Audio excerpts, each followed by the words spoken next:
Well, welcome. This is John from J&N Travels, just doing a pop-up live here. Basically, the gist of the show is to pull you guys up and have a conversation. It can be anything. It's agenda-free, and we invite you to come up. The link is in the chat right now. A couple things about our site I just want to talk about, and then I see we have someone ready to come up. We are going, let's see, so our next live is Wednesday, 2/17. That's the one that Nancy and I do with the cruise news and some little fun thing at the end of it. And then next Sunday, 2/21, we have our usual every other Sunday live. So we've been doing those, and we are trying 2 new lives. We'll see how those go. I think I'm trying one this Sunday, and it's going to be called J&N Family Circus. And what that is I have a lot of people in the family that have done more traveling than I have in interesting different places. And I'm hoping to dedicate a show once or twice a month to just talking about a particular thing to do with cruising. I'm sorry, not cruising. It can be anything travel. There have been places all over the world. But this particular Sunday will be co-hosted with a family member, and we'll be talking about cruising as a single person back when we were single, as a couple, as a small group, and as a large family. So you may want to tune in for that. And we're also working on a sports show. So once we get the details worked out with that. So thank you for joining us. I'm going to bring up a couple friends from the basement. Welcome in, Blaine. Can you hear me this week? What's that? Can you hear me this week? Yep, I got you. You good. Last week I had some adjustments that I had put on, and welcome, Larry, and it didn't pan out as well. So before we get into just open agenda, guys, why don't we start with you, Blaine, since you're the first in the frame here, and just give us a little bit about yourself and your channel, and then we'll move on to Larry. Yeah, we can do that.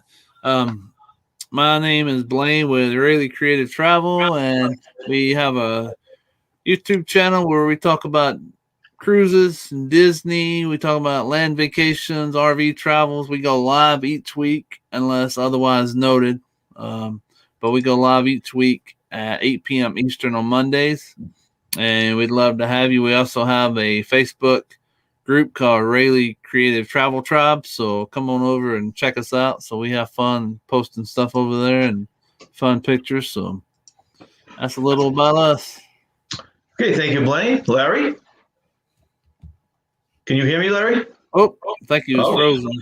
Okay, put him on. So we have someone else in the base. Okay, we'll bring up our friend Danny.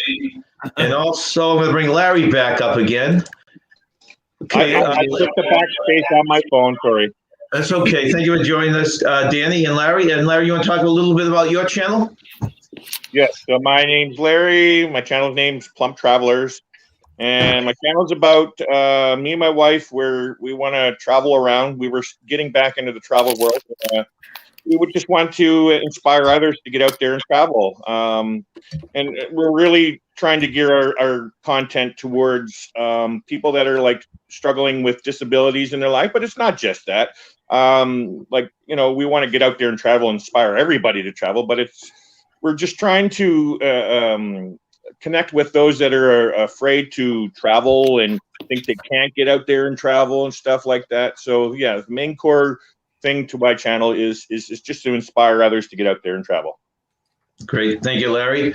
Danny, again, I'm glad you were able to squeeze in between period number 3 and period number 4. He's at school right now. I probably shouldn't say that. You want to tell us a little bit about your channel, Dan? All right. Well, first off, just thanks for letting me come up. And our channel is about family and fun, and that's basically it. I have 2 boys, and we like to travel around and make vlogs of our travels. And then on our live streams, we do 2, sometimes 3 live streams a week. Wednesday nights at 10 o'clock Eastern, we do a weekly trivia.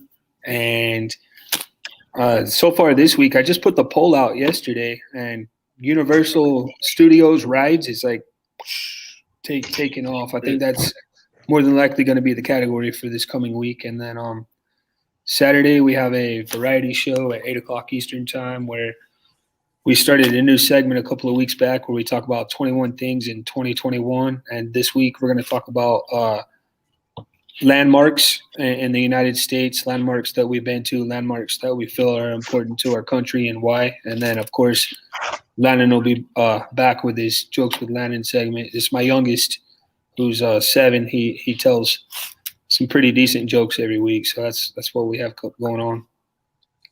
Great. Thank you very much, Dan. Thank you.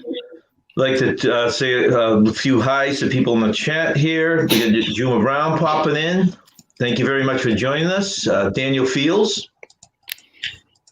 Let's see here. We got Tommy Dodson. Tommy. Yeah, Too bad Darren's not in here. I I see. always lean forward. What is that? Bayern Munich soccer, Germany. That's my favorite soccer team in the world. Where do they play for? Where do they play? Munich, Germany. Bayern Munich. Germany. Yeah. Yeah, I never asked Darian if he actually follows German soccer or anything like that. I know the country is. I know Raphael is a big soccer fan.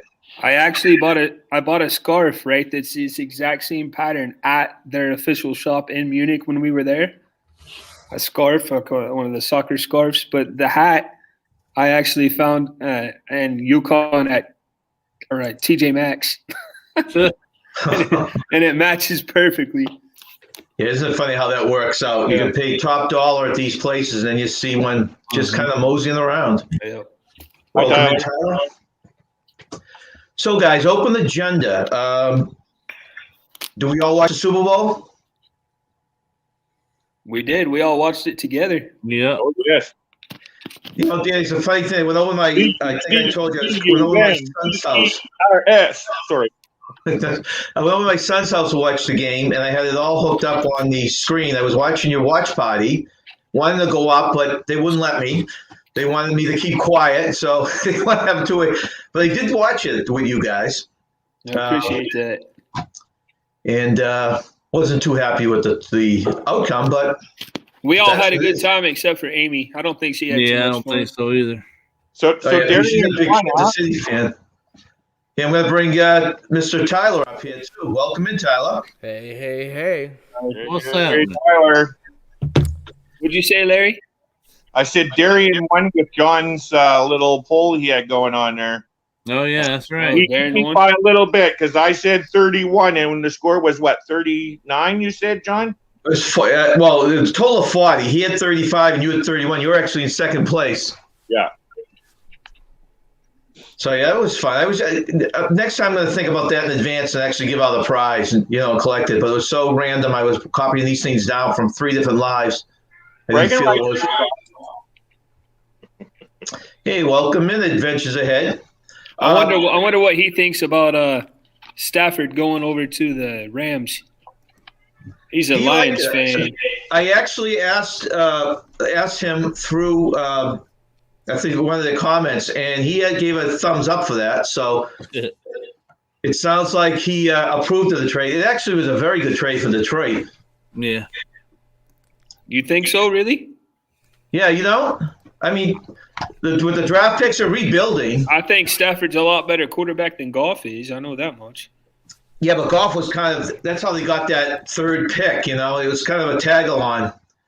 I guess they're doing like what our NBA team is doing, where you get rid of everybody just for draft picks. That's what we did here in the NBA. Thunder. It's tougher in the NBA though. If you don't have a top 5 pick, you're not going to rebuild from. If you had half a dozen picks, but then out of the top 10, you're not going to rebuild at least that quickly. Oh, okay. Sorry, Michelle. Good to see you.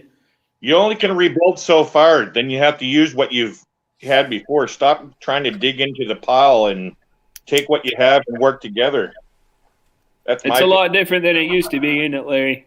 Yes. Used to be that players would stay with the teams that drafted them. That's right. Now every couple years, everybody's changing. Every couple of years, they go to Well, the key is they're all getting together in the off season. They want to build these super teams. Yeah. Which is ridiculous. I'm still waiting for New Jersey team to implode. I mean, you talk about 3 personalities there. See, I actually like for us up here in Canada. I actually loved the American Hockey League. Loved it because it's a little different than the NHL. The NHL, yeah, they're playing for their contracts. Yes, down in the AHL, they're playing for the contracts, but they're playing also for the game because they're trying to build their skills back up and all that kind of stuff. But when you're in the major leagues, you know you got your contracts. There's no pressure on them to really do anything other than play their hearts out like they normally do. But it's not the same as when you have that pressure of the lower league teams. Well, especially in baseball with the fully guaranteed stuff is absolutely ridiculous. Hey, Sherry. Hi, Sherry. Before we go on, guys, Tyler, I'd like to give you a quick chance to talk about your channel. You just came up here. Do you hear me, Tyler? Yes, I hear you. There's a lag today, Okay. but I guess I'm in a new studio today, so. No, I didn't know if you had the thing turned off. I can't even know. But go ahead. You want to talk a little bit about your channel? Yeah, so my name is Tyler, and I do a live stream every single Friday at 5 o'clock Eastern Standard Time on my main channel, The Tyler Show. Publish a whole bunch of weekly cruise videos on both channels, my second channel, The Cruise Junkie, and on my main channel.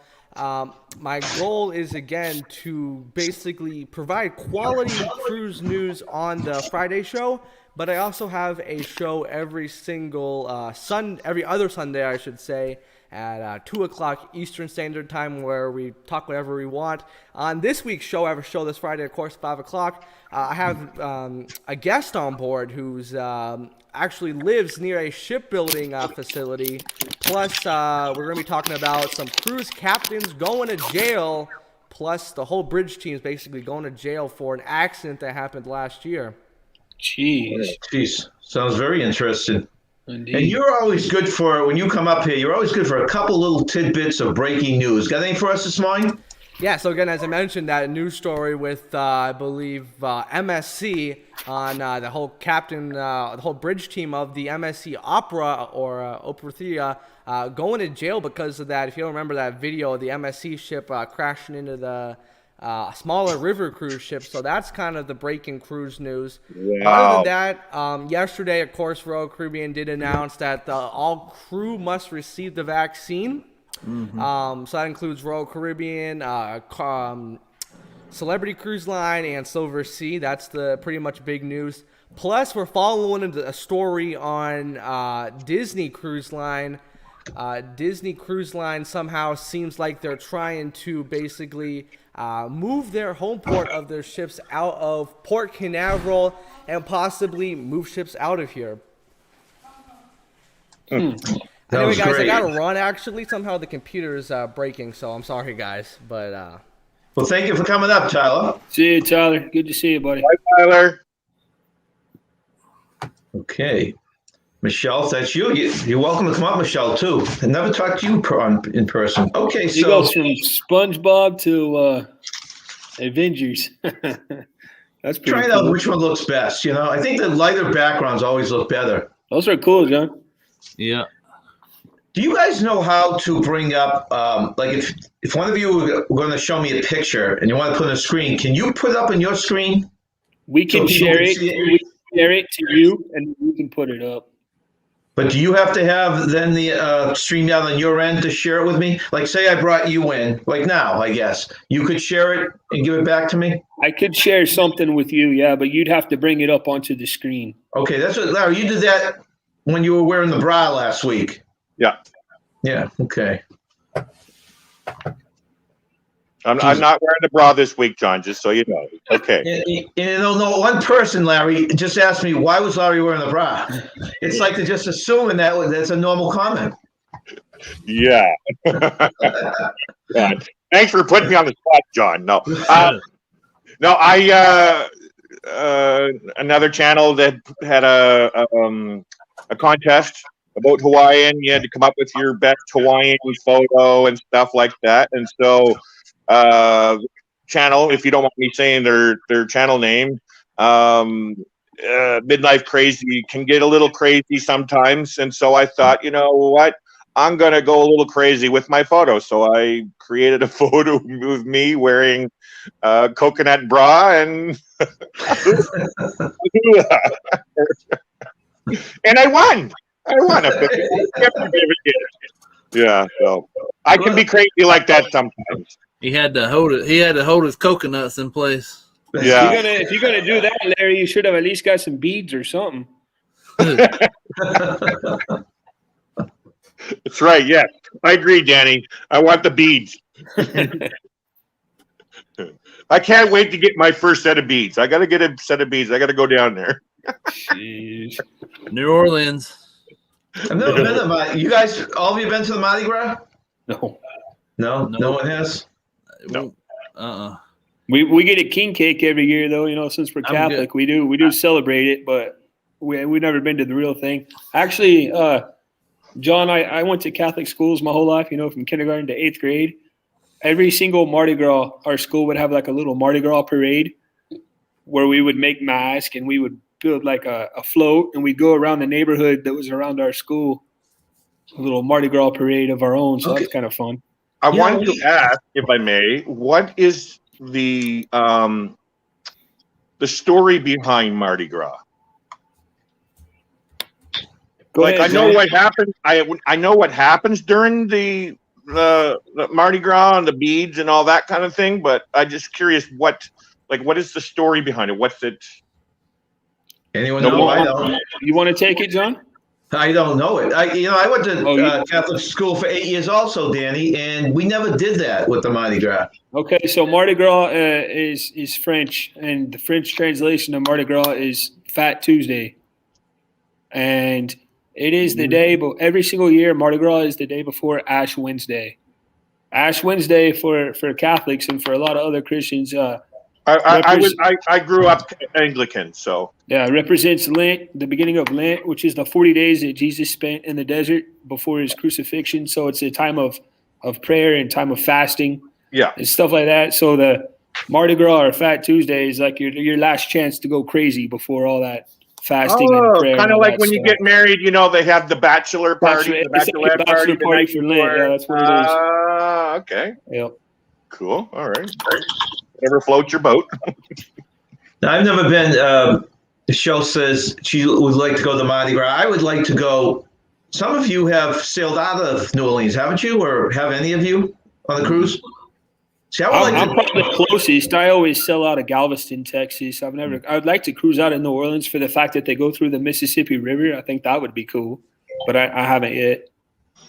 Now, so you have done Galveston, because one of my bucket list, or two of my bucket lists, is to go down to New Orleans, spend a week there, and then take a cruise. And the same with Texas. Mm-hmm.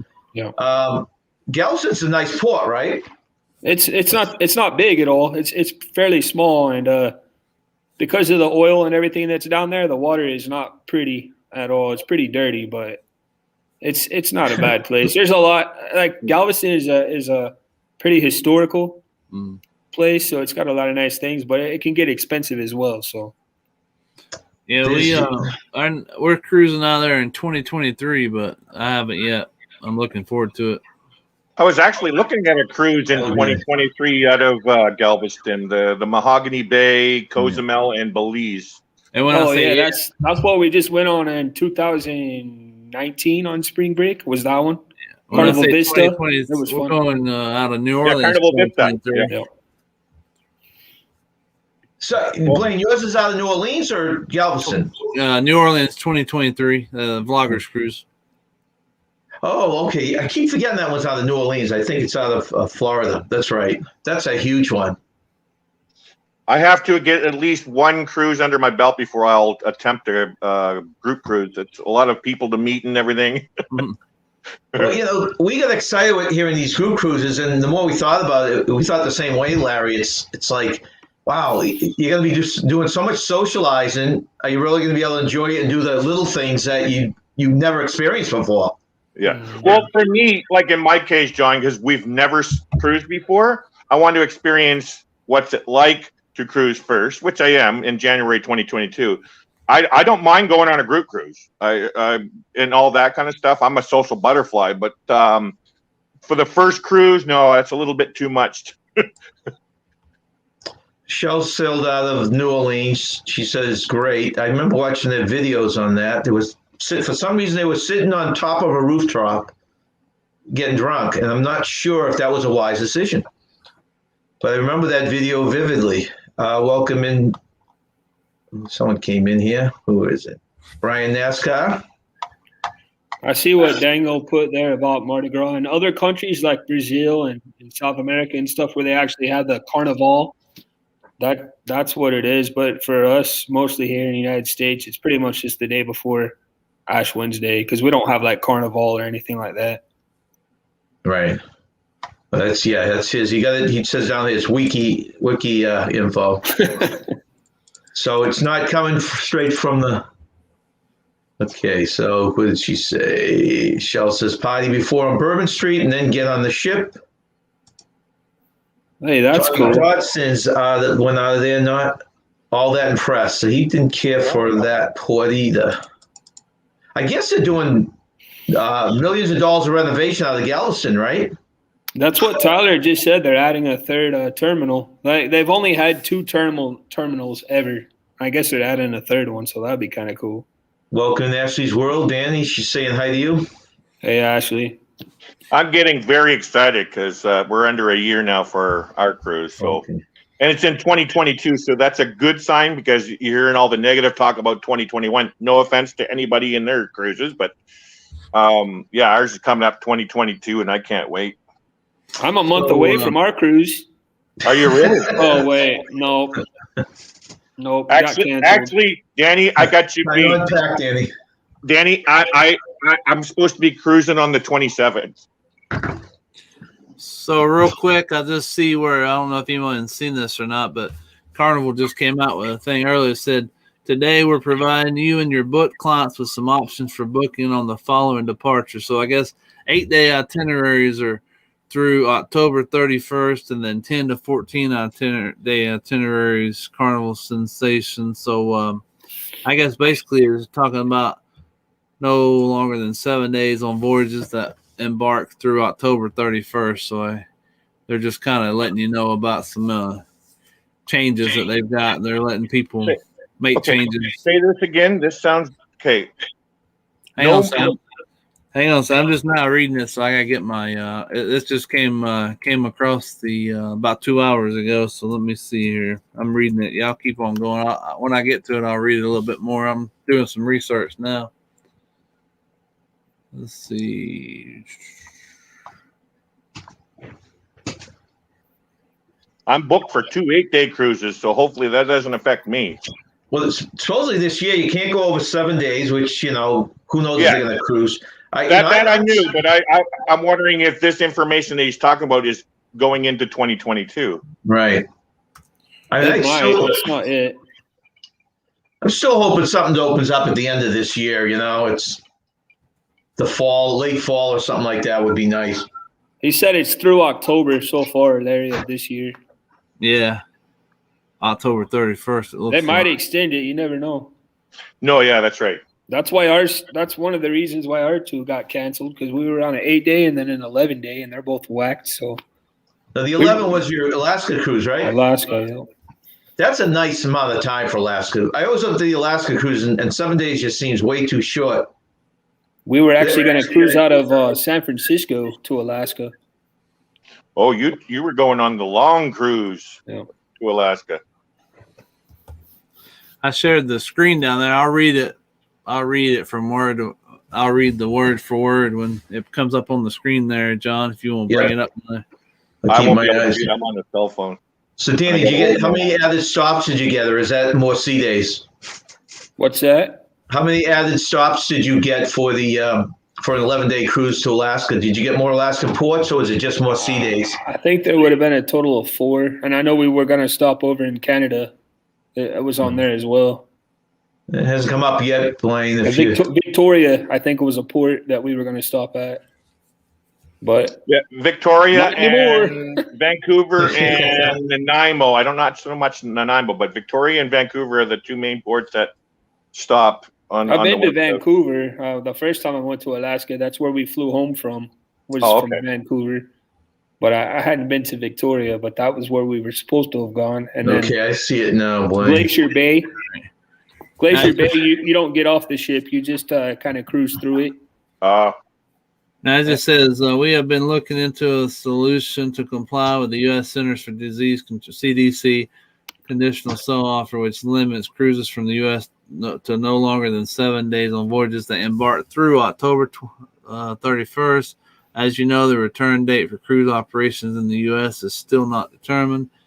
We remain committed to finding a solution for your clients' cruise, as well as securing options for a return to guest operations just as soon as possible. However, we want to give your clients some options so that you can work with them to choose what works best for them. Today, we're providing you and your booked clients with some options for bookings on the following departures: 8-day itineraries through October 31st, 2020. Right. So it's basically information. It looks like information we already knew, but we already knew, yeah. exactly. So I don't know why they're just dropping that. I guess letting them know that they have options there. I guess if they want to rebook something. So they gotta put anything out there, even stuff if it's already stuff that have been heard, just to stay current. As bad as the other day they put out the protocols that they were going to be working through, and then lo and behold, somebody dropped that prematurely because they said, whoever it was not supposed to release that information yet until we actually get closer to cruising.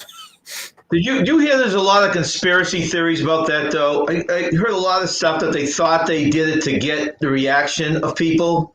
Do you hear that? That's what I heard that too. That way they could kind of get a feeling of how well it would be perceived or whatever. And they got a lot of backlash. People said they got a lot of backlash, so they're like, "Oh, let's remove that." We need to kind of relook at, take another look at our protocols before we release it again. It's kind of like when you're in a court of law and the lawyers says something and somebody says objection and they say sustained, but it's too late. They already shared the information. It's already out there. Yeah. Jurors will ignore this, please. Yeah. Okay. Yeah. Of course. Yeah. I'm gonna get rid of it out of my brain. Yeah. Yeah, that was funny. I think I said hi to you, Sherry. If I didn't, hello again. Let's see.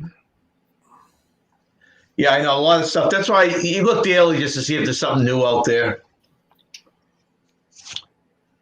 Let's see.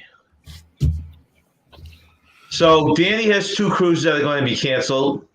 Blaine, Larry, you've got 2 but they're in the future, so you're safe at the moment. 1. I have 1 canceled cruise. I mean, coming up, though, do you have any, you have 1 planned or 2 planned right now? I have 2 planned for 2022, 1 in January and 1 of October. And Blaine, yours is out of New Orleans in 2023? Yeah, well, the next one we have is actually 2022. It's Thanksgiving week of, let me see, I always have to look at hey, if anyone I'm not sponsored, and none of these people on panel are sponsored. But if you don't have the Shipmate app, it's a real good app to kind of keep you in line of when your cruises go and stuff. So our next one is on the Carnival Celebration, November 21st, 2022, and that's on a 6-night Eastern out of Miami. So that's the one we actually got rescheduled for. That last year's October group cruise with Sharon at Sea and Lalita Loca. So, okay. Welcome in, Kathleen Mills.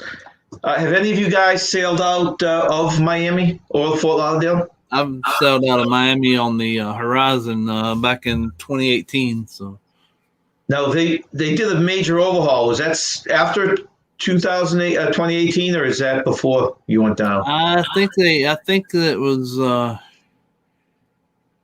I think that was before. I think I saw it depends on what it is, because that was the first time I'd been out of Miami, so I don't know what was added or what kind of overhaul they were doing. But now I want to say one of the overhauls might have been adding a Royal's new terminal. I did see that when we were selling out, so that was already there.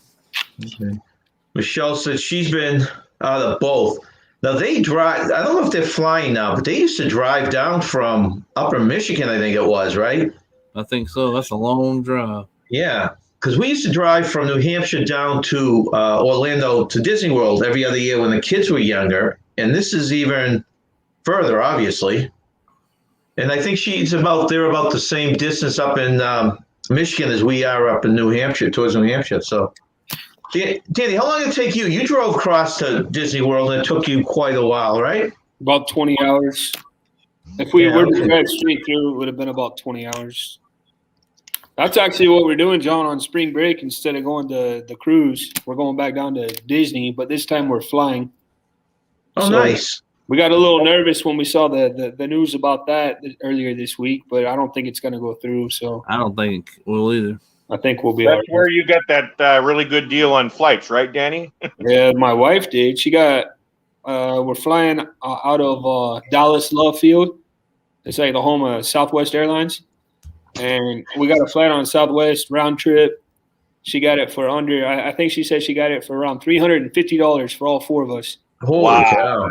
Wow. Nice. Very nice. For a family of four. And then she looked this past week on there, John, and the same flight for four people was $2,600. Wow. Really? Holy cow. Yes, yeah, time is everything. You know, the big thing with the airlines, like you guys just said, they built it up. We thought we were going to have tests and everything, just flying domestically. But then all of a sudden, New York, I think this week or today, New York today opened up inside restaurants again. And supposedly the rates are going in the right direction, you know, so hopefully we won't hit that at all. They say there's this new, what do they call it? New, not brand, but whatever, of the bug. The strand or The whatever. strain Of the bug that comes from the United Kingdom, and I guess Florida has it real bad or whatever. So that's why they were talking. Well, we have all three. I think it's three strains up here, but our restaurants are still open. The bars are still open. But that's what's killing Canada right now. From what I understand, why they extended it for the extra year is because they can't handle the strains that are up there, and the vaccine is just not coming out. Well, the vaccine is behind. They're not. How do I say it? Pfizer is behind or something. They can't keep up with the schedule that they were saying in the beginning.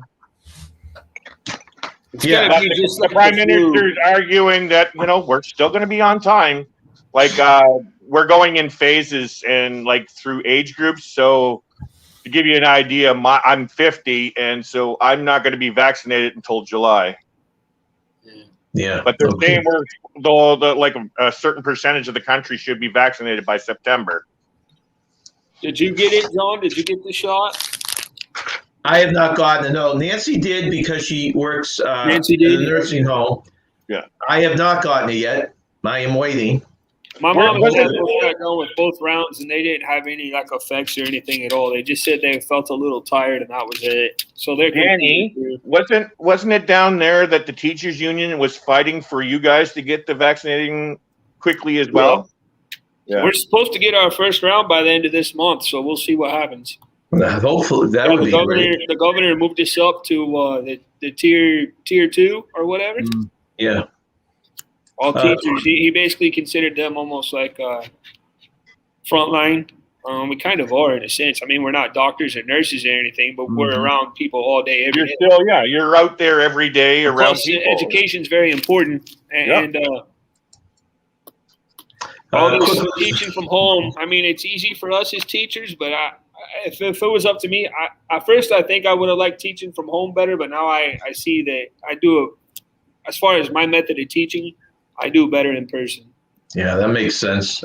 Quickly in the chat here, welcoming Hitchhiking Bones and Eric B. Danny, thank you. Thank you for doing what you're doing, man. Seriously. Yep. Thank you. Appreciate it. I stand corrected. Michelle is in southern Michigan. I don't know why I thought she was up north. Shelly's up north. Yeah, Shelly is. She's right in that middle finger. Yep, she's way up. She always has those nice pictures up in that area on the waterfront. Yeah. Let's see. Long drive for her. It'd probably be around, 25, 26 hours for us to drive to Miami from home. Yeah, you got to tack on another from Orlando. What is it? About 6 hours, 8 hours, something like that? Yeah, probably 8 hours. It took us about 6 hours after we met up with Blaine and Darren in Macon to get down to Pop Century in Orlando. So Okay, Sherry's cat, Ashley Pooh, says hi. well, I thought she said her cat just pooed. You know, it was going in that direction. I stuttered a little there, and it could have been gone either way. See, Daniel Field says 52 and hoping by September they get it. Yeah.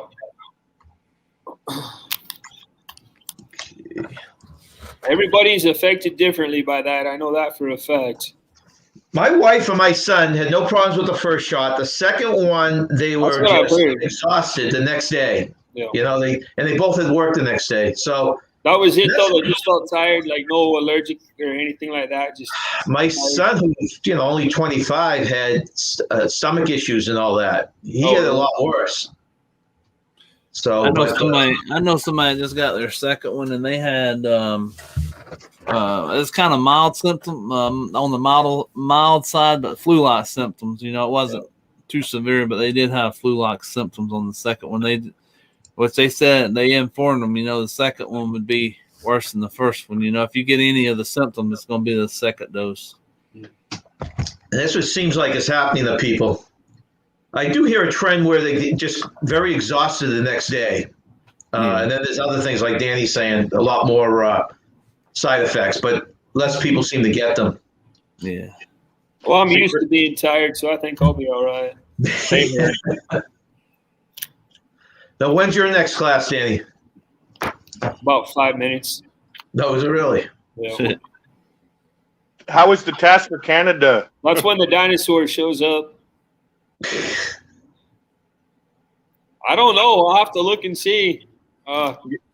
They had today. This test was so long, Larry, because it was over both 2 units. It was over the United States and Canada. Oh, wow. It took us 3 days to take the test. And at the end of the test, there were a couple of reading passages. One of them was from the Declaration of Independence. Of course, it's in that old English. The kids don't have any clue what it says. Huh? And then the second one was from the Federalist Papers. That's my problem with the what do you call it, Bible? King James. King James, yeah. I can't handle the language in there. I have to go to another Bible, man. It's well, just hey, you remember? Since I'm Catholic, Larry, we have Bible on tape. We're read too. Yeah. We have like the little CD that we put in, and we can follow along as they read it to us. Yeah. Makes it easier. Yeah. But yeah, so I went over those stories with them today, and then they had to answer the questions. So if anybody got any of those right, that'll be a bonus. It was crazy, man. All week taking a test. Did you teach them the Canadian anthem? No. Maybe I'll have you record it or something. Can you see by the far? Oh, sorry. I'll have you record it, and then I'll show it to them. Danny, I actually know the American anthem more than I know the Canadian anthem. Just don't wear your coconut bikini while you're doing it. Come on. I'm covered up. Yeah, it's very tasteful, Danny. I don't know if you saw it last week. It was very tasteful. Saw it. Okay. Looked like a postcard almost. Yeah, it did. You're right. Daniel Fields said, I wonder about the side effects based on the brand of vaccine. I haven't heard anything like that. I'm actually going to get going. My mother come in. Hey, so. I'll try to catch back on in a little bit after the next class. If you're still on, John, I'll try to get back on like I did last week. Great. Thanks, Dan. All right, guys. We'll see you. Good luck in class. All right. John, I'm going to get going too. My mother-in-law just came in, so. Okay. Tell her I said hi. My friend John said hi, Denise. Hey, Denise. Does she want to come on and wave to me and Blaine? No, she won't come on. He says, okay. Thank you, Larry. I'll talk to you later. Talk to you later, guys. See ya. Well, Let's see. it's just the two of us. Two of us, co-host. Travel Adventures with Eric just said he just flies. Where is it here? They've taken some long trips for the purpose of road tripping, but it's easier than to fly. Paying for one, yeah. I guess that would make sense. Don't have two drivers going. When you guys do long road trips, you share the driving, Blaine? Nope, I do all the driving. See, that's the way it's. So there is someone else that did that. I do it no matter what, even when we're driving through the night and I have to pull over to rest Yeah. areas or some power naps and stuff like that. But I don't mind though. no, I get no. we get there quicker, so us quicker, and I guess even though we get there quicker, safer too. If I'm driving, I don't know if my wife would do too good on some of those cities like Atlanta or Orlando. Even can get pretty crazy at times, and Jacksonville, going to Orlando, that's crazy driving too. Yeah, Nancy's a very a nervous driver also, Yeah. so it's the same thing. I'd be tense just sitting there, keeping an eye on her driving, so I'd never get any sleep anyway. So I tell Mallory all the time, I'm like, can you imagine taking the RV in some of these cities? I say, you're going to be a nervous wreck when we, go to like bigger cities or whatever, and we have to drive through Atlanta or this state, in this city going here. I'm like, man, you're gonna be over there all nervous. I'm gonna have to give you a pill or something.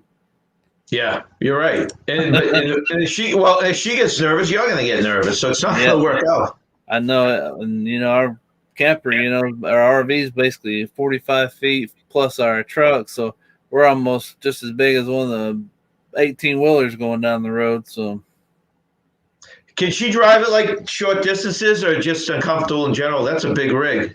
yeah, she could. Oh, no. As far as driving the truck with the big rig, she wouldn't do it. Not in the car, she would, but not pulling the trailer. Right. Welcome in Kelly's Cruises, Crafts, and Quilts. And let's see, what is Tommy says, willing to suffer through the side effects if only we could get the shots. We're over 65 and just waiting for our country to move to the next phase. Yeah, that's a scary thing too. There was I don't know if it was a big uproar, but there's an uproar in Massachusetts because they were giving these shots to prisoners and there was a guy that was 74, couldn't get the shot. Mm-hmm. So, it's the way they set it up too. Let's see. Let's quickly, NDT, welcome in. Right now is me and Blaine on there. That's right. Eric B., come on up here. Yeah, I wish I got the link up there. A few of you come on up. Michelle, if you're still out there, I'd love to talk to you one-on-one. And Daniel Fields. Anyone that's willing to come up. Let's see if I missed anyone. Oh, Anthony's out there. Hello, Anthony.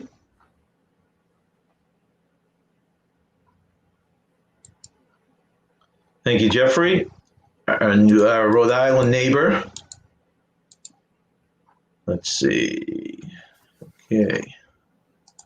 All right, let's let me throw the link up there again. And then I got a couple technical questions for you, Blaine. You're in the upper class version of StreamYard, and that's maybe help me out, help others out.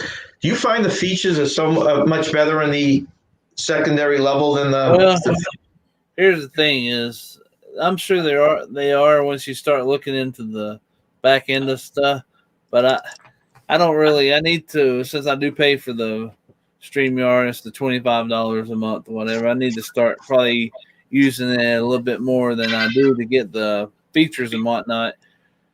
So I probably wouldn't be a good person to ask that. Now I know other people, they love it because of the features that they have. The only feature that I'm using right now is up in your right-hand corner where you've got the StreamYard duck and stuff. I've got my logo, which I enjoy having the logo there, but if I'm going to pay $25, I probably should be using them a lot more features than I am now. So, do you find you use the 10 square, the 10 guest feature at all? I've used that. It gets a little crazy at times once you get over 5 people, 6 people, it starts getting a little bit crowded, and people start talking on each other, but it's pretty cool to have a lot of people up there. So, big hangout, but thing is, you don't know when somebody's going to start talking. So, my luck, I always start talking and somebody else starts talking about the same time. So Well, no, you say that, and that's I thought of that myself. I watched some of these lives, other people's, because obviously I don't have the 10-person feature, and it's very hard to follow, and the pictures are smaller. I almost feel I think 4 is the best, and this goes up to 6. But you're right; it's very hard. Someone talks, you talk over them. Yep. It's hard to control that. Welcome in Graham Patterson. He's from Scotland. Scotland, yeah, and also talking about that, even sometimes more than 4 or 5. I said 6, but yeah, even more than 4 or 5 sometimes gets a little, busy and crazy at talking over people. So yeah, it does seem like 4 is that magic number where you can sit like a normal conversation if the 4 of us are in the same room. Yeah, Type of deal. Let's see. Danny says he has 1 kid. Does that mean he has 1 student that showed up for class?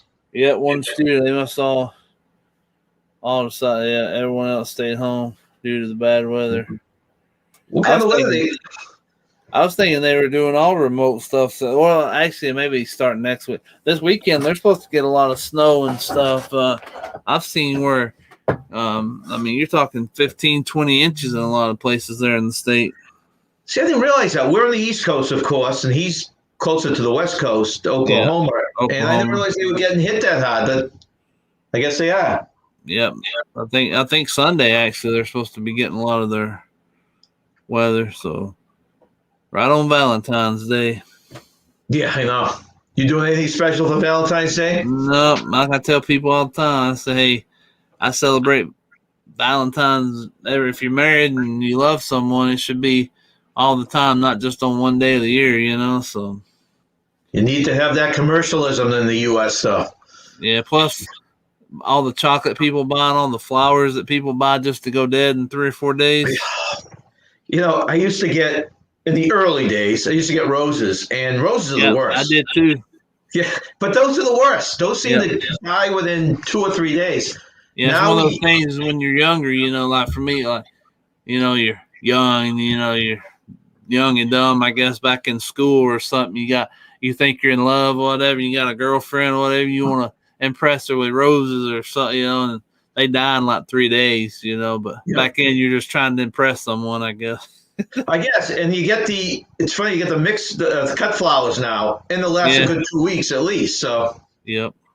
And my wife is actually settled. I think she did it this time too. Settles for flowers that are in a pot. Oh yeah.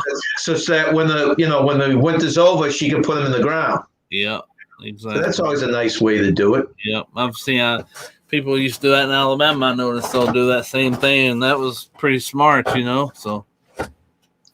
Pretty cold over in Southwest BC. Here's Sherry's counter ego. Welcome in, Buck. Let's see. Okay.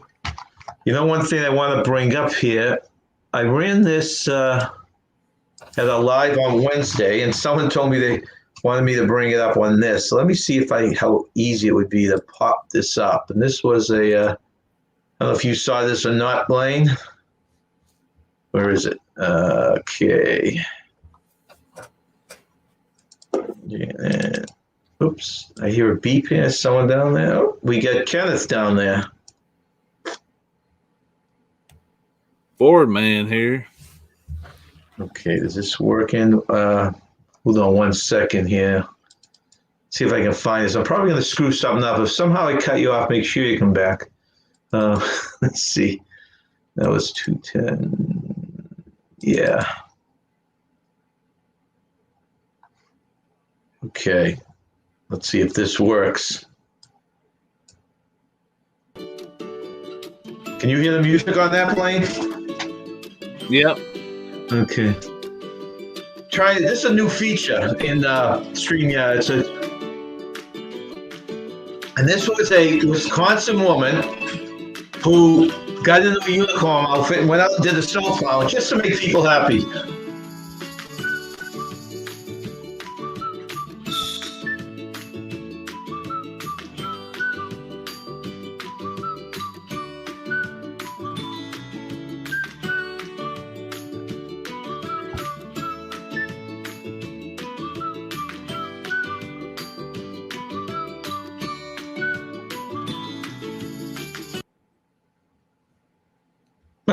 Okay, I guess that's it. So throw that up there and bring Mr. Kenneth into the screen. Thank you for joining us. Let me just quickly hit the chat here, and Kenny, and then we'll go over and hear an update from you. Let's see. So Kelly's Cruises, my husband buys me meat for Valentine's Day. I would take that any day of the week. Give me a nice steak or something like that. He buys meat just so he can benefit from. He's like, here, honey. Yeah, she didn't say she likes it, did she? She just said he bought meat. Daniel, the holiday chocolate is sold in such quick volume that they have to start building up the supply for each holiday. Yeah, that's a scary thing. You go in there now, like there's all this Easter stuff. So you know the chocolate, your candy you're getting is months and months old. Mm-hmm. When you used to think it was a lot fresher than that, at least I did. Best thing about all these holidays and stuff, which is the same thing for Valentine's, but I can think of other times too, like Halloween, for instance. But the day after the holiday, you go in there and you get 50, 75% off all that candy and stuff. Right. Amy says hello. And Amy, I'm going to put the link out again. You're welcome to come up here. Let's see. Kathy Mills says, great point. No old chocolate for me this year. Thanks. Yeah, I wonder if the only way you can get fresh chocolate is you go to the candy store and get it right from the counter, you know? Okay. Well, she does love steak, Blaine, so It is for her. I love some good steak, too, on the Blackstone. Okay, Kenneth, welcome up here. And would you like to give us a little overview of your channel and what you're up to? I normally do taste test reviews of different types of food. Some of it's spicy foods, some of it's exotic foods. And then I also try to do restaurant reviews as well. But so I'm finding that some restaurants allow you to do restaurant reviews and some don't. So, but I also do Kahoot on my channel every Friday night at 9 p.m. Eastern Standard Time. Everyone is welcome to come and join in on the fun.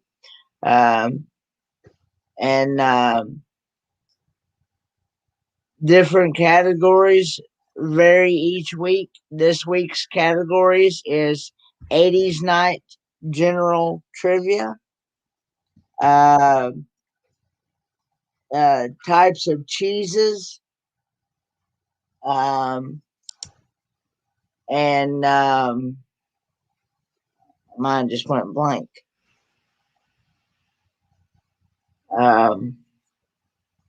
Asian countries. Oh, really? So, and then I usually have people come up on the panel and talk. Nice to meet you too, Kelly's Cruisers, Crafts, and Quilts. And hello everyone in the chat. Sherry Awesome Sunsets and Amy Kephart. Traveling Adventures with Eric B, Graham Patterson, Juma Brown, everyone that I missed. Griswold, Puma Vacay. But anyway, and then I do a panel chit chat on Sunday nights at 11 p.m. Eastern Standard Time, where you can come up on the panel, have a chit chat. I try to keep my channel family friendly for everyone. And then I sometimes have a Wednesday afternoon midweek chit chat at 5 p.m. Eastern. That is if I don't have anything going on with college. That's the reason why I didn't have anything this past Wednesday, was because I had something I had to do for college. So, and then I hope that in the next near future to put out some auto mechanic videos. since I'm going to college to study auto mechanics, getting my ASE certification. So, That should be very good doing that. Mm-hmm. I would think there's an audience out there for that. Welcome in my old lady's cooking show. I think I just had missed you a little earlier. Well, that's anything else, Kenneth, or is that about it? that's pretty much. And I've been trying out these little short videos to see if I can get. Oh, and I also want to thank for the new connections that I made this morning from Larry Creative Travel. So I'm also, as some of you may not know, I did hit my 4K watch hours. Congratulations. Thank you. I just need to work on getting the friends. And so, and I hope to hear pretty soon, maybe work on getting out a merch store for people to help support the channel. So anyone not subscribed to Kenny, actually, you're one of my mods, Blaine. If you want to drop his link, if the people want to go over to subscribe to him, and drop your link also, Blaine, of course. Now you guys are going. Aren't you two going on some kind of a meetup? Yes, that will be here in about 4 weeks. We are going to be going to Helen, Georgia, to meet up with Darian, with Magnificent Germany with Darian. Right. And a few others like Ermi. I don't remember what her last name is, but and Blaine himself, and a few others, and we're gonna hopefully maybe get to try out some of that spaghetti ice. Oh. How long a drive is that for you, Blaine, down there? Are you meeting at the campground or? No, we just I'm actually driving to close to Macon area, and that's where I will get in the vehicle. Darren and I will travel the rest of the way. So it's probably it's a little bit longer since I'm gonna actually be going that way. Now, if I was driving from here to Helen, it's about 3.5 hours going the back way through Augusta, Georgia, and over toward Atlanta that way, or to Helen. But since I'm going that way, it's 2 hours to Macon and about 2.5, 3 hours to Helen from there. So yeah, Darren's only about 3.5 hours from Helen. So once I get to his place, it won't be long at all. So you're staying overnight down there, or? Yep. We're staying Friday night and coming back Saturday. So one night, and Kenneth, I'll let you speak on what your plans are. Okay. I am actually going to go down Thursday, right after school. As soon as I'm done with school, we're hitting the road. So I will be there Thursday and Friday, and I'll probably be spending part of the day with him on Saturday and come back on Saturday. Now, is this a camping thing, or are you guys in hotels? Yeah, just a hotel. We're going to be sleeping in a hotel. Okay. It's called Hellendorf Suites and Hellendorf Inn and Suite is what it's called. Yeah. Well, that sounds better. I thought you said Helen Doors, and I'm saying, what kind of that's going to be a scary name. Okay. Hellendorf. Yeah. How many people are going to be down there for this? We'll probably have 8 or 10. Nice. Yeah. About 8 to 10 people. Maybe. All YouTubers, people you met on YouTube? Yeah, everybody we met, and a couple of them supporters, and a couple channels like Kenneth, myself, Darren, and I don't know, and who knows, we might have more people because that's still a month away. So we've kind of let people know, hey, if you're in the area or if you want to drive, hey, feel free to meet us in Helen for sure. You'll have people do that. You'll definitely have people showing up for that. Yeah. So you going down with is your dad going, Kenneth? Yes, it'll be me and my dad, and like I said, I'm gonna have to find somebody that be willing to look after my dog while I'm gone, because I don't trust my dog in the house alone. Right. I don't blame it. I don't blame it. especially Hey, for especially for 2 days. So yeah, I hear you. and Before I forget, Kenneth, wish your dad a happy birthday. okay, he says thank you, and he hears you in the background Oh, as he well. does. Okay, that's great. Yes. Hello. Let's say a quick hello to I'm Shishi, who just dropped in. Hello. Okay. Go ahead, continue, guys. I didn't mean to interrupt you. So that sounds like a good time. And it's only like 3 hours and 40 minutes for me. So What state are you in? I'm in Tennessee. You're in Tennessee. I don't know why I thought you. My wife had asked me that, and I thought you were in the Midwest for some reason. Okay. I'm in the area. We're almost in North Carolina. I'm actually in the area near where Pigeon Forge and Gatlinburg meet. I'm only like in maybe 45 minutes, maybe to an hour from there. Okay. I'd be in trouble if I lived that close to Gatlinburg and Pigeon Forge. I'd be going there all the time. I'd probably have me a cabin there. Now, is that because of the been, wooded area, or is it? It looks like when I see videos, there's a lot to do in that area. Mm-hmm. There's a lot to do in Pigeon Forge and Gatlinburg. It's the sister city to Branson, Missouri. So if you see Branson, there's a lot of the same things, and a lot of the it's basically the same idea. You know, it's almost mirror cities of each other. You know. Okay. Yeah, because that looks like, you see more of these videos. I wouldn't even be paying attention to them if it wasn't that traveling was so limited, and you see people doing the road trips, and like they always say, there's a ton of stuff just in the U.S. to do. Mm-hmm. Oh, Sherry's cat is being destructive again. That must be Pooh.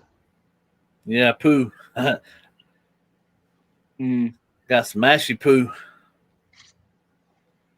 Either of you guys have pets? Yeah, Well, cat. like I said, I have a German Shepherd dog, so. Well, that's a big one. Okay. Yeah. Well, yeah. Like I said, she's like I've said before in other videos, she's got some issues. She's got separation anxiety real Wow. bad. And I think, like I said, part of the problem is because I got her 2 weeks too early, because I got her at 6 weeks instead of 8. And normally you don't get a pup until they're 8, 9, 10 weeks old. And the guy that I got her off of, he gave me the runt of the litter. And see, I'm not the only one that has had issues. A friend of mine that I went to school with, he got a male dog, and he's having the exact same issues that I'm having, by the dog is not wanting to take any type of training at all. So, hey, Keys Cruisers. Hey, Q's Cruisers. Welcome in, Sarah. Sarah, I think, is having her big contest tonight on hashtag SarahTube or something. Yep, Sarah too. Well, it'll be interesting to see who. I think she's doing top 3, so each one gets a different prize. So, did you send one in for that? I didn't send one in. Did you? No, I was editing and all this kind of stuff, and I just never got to putting it all together. Yeah. I'm sure the ones you see on different people's Facebook pages are right, though. Yeah. There it is, Sarah Tube. Yeah. Make sure you go over and run Q's Cruisers playlist too. I know they've got their friends. They just need their watch time as well. They've got to be very close. Sarah, you must be right on the brink now, because I thought it was a few weeks ago they were at 300. Yeah, I think that's the last number I saw too. Was about 2 weeks ago. I think it was 2 weeks ago at 300. So. Right. And there's also Sherry. If you can run her playlist, she's working on it too. Have you seen her subscribers? She's at what, 4,000 now or something? She has 4,000. Yeah. But somebody thought I had said 4,000 friends the other. Like, no, no, Yeah, just the watch hours is where I'm at. Yeah, it's funny. It seemed to be one way or the other. Bob will find another embarrassing picture. I'm sure he's got a lot of pictures, and the way this one is taken off, Sarah, I'm sure they're going to be coming out one at a time. So I'd hide anything you might be embarrassed of for a while. dang. Okay, she miscalculated. It's 550 hours she has left.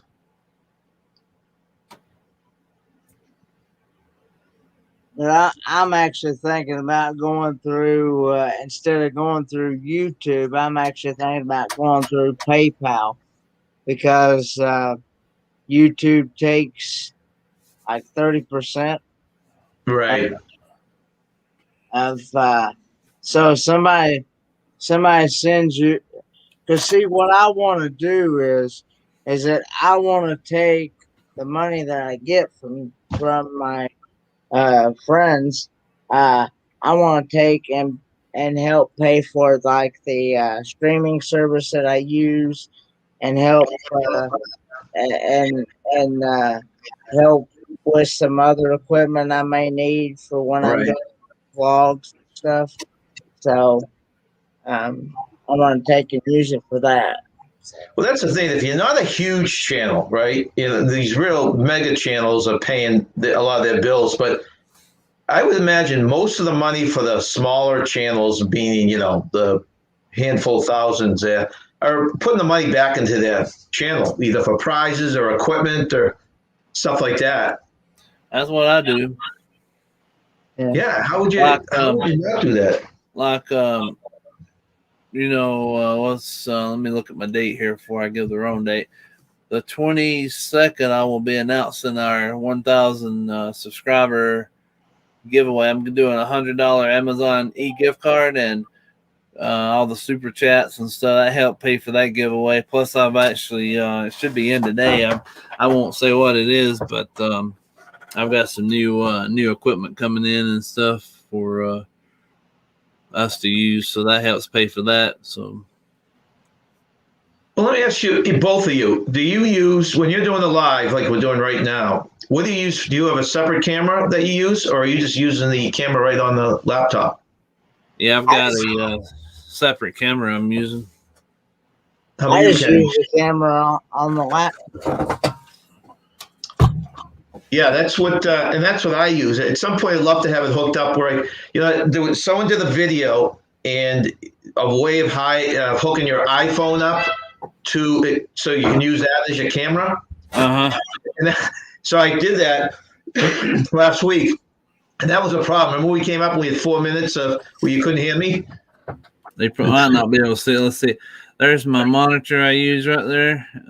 It's a big monitor. You see, I got YouTube on the left side, and then StreamYard, and then I've got my mic right there to the left. And then if you see back there on the top right is my webcam, and it's about that far away from the screen. So I've actually got it on it's actually clipped on something on the wall, and it's a webcam holder that's not part of my, because I used to have the webcam actually sitting on top of the monitor, but every time I'd put my hands on the desk, you'd see the monitor bounce a little bit, you know. So I'm like, and then we ended up getting that little piece there. So that's what you're using right now then? Yep. You're on that separate camera. Yeah, that's my setup I just showed you. Yep. Now, is a camera one that you use for doing videos, or is it just one for? I've used that one before. Actually used. I think I won't say I used it for my 1,000 subscriber giveaway video the other day, but a lot of times I'll just I'll use my gimbal, which I should have went the other way. But anyway, my Osmo that you see with my headphones sitting on it, I'll have it sitting right here with my phone on it, recording me while I talk. So let's see, I see if I can make one of these buttons makes you bigger than this right here, my Osmo, the Osmo 3, Mobile 3. I use it when I actually set it right here with my phone in it, looking at me while I'm recording, talking into it. Is that one of those things that stabilizes too? Yeah, it does. See, what happens is if you're ever going, you see, you can take that little tripod off of it on the bottom. Yeah. And you can just grab it right here, like when you're in the theme park or whatever, and you're walking down through there and you're videoing or whatever. And then if you ever want to set it stationary, say I'm eating at Disney, at one of the places to eat, I set this up on the table, and while I'm sitting there eating or whatever, I can still be live streaming, Right. So now that's a handy thing. That's something I should pick up at some point. Yeah. Is your camera, you guys have cameras relatively new, or have you upgraded them since you started YouTube? We have a GoPro, the 360. It's the GoPro Max. I haven't actually used it yet, but I do have the GoPro Max.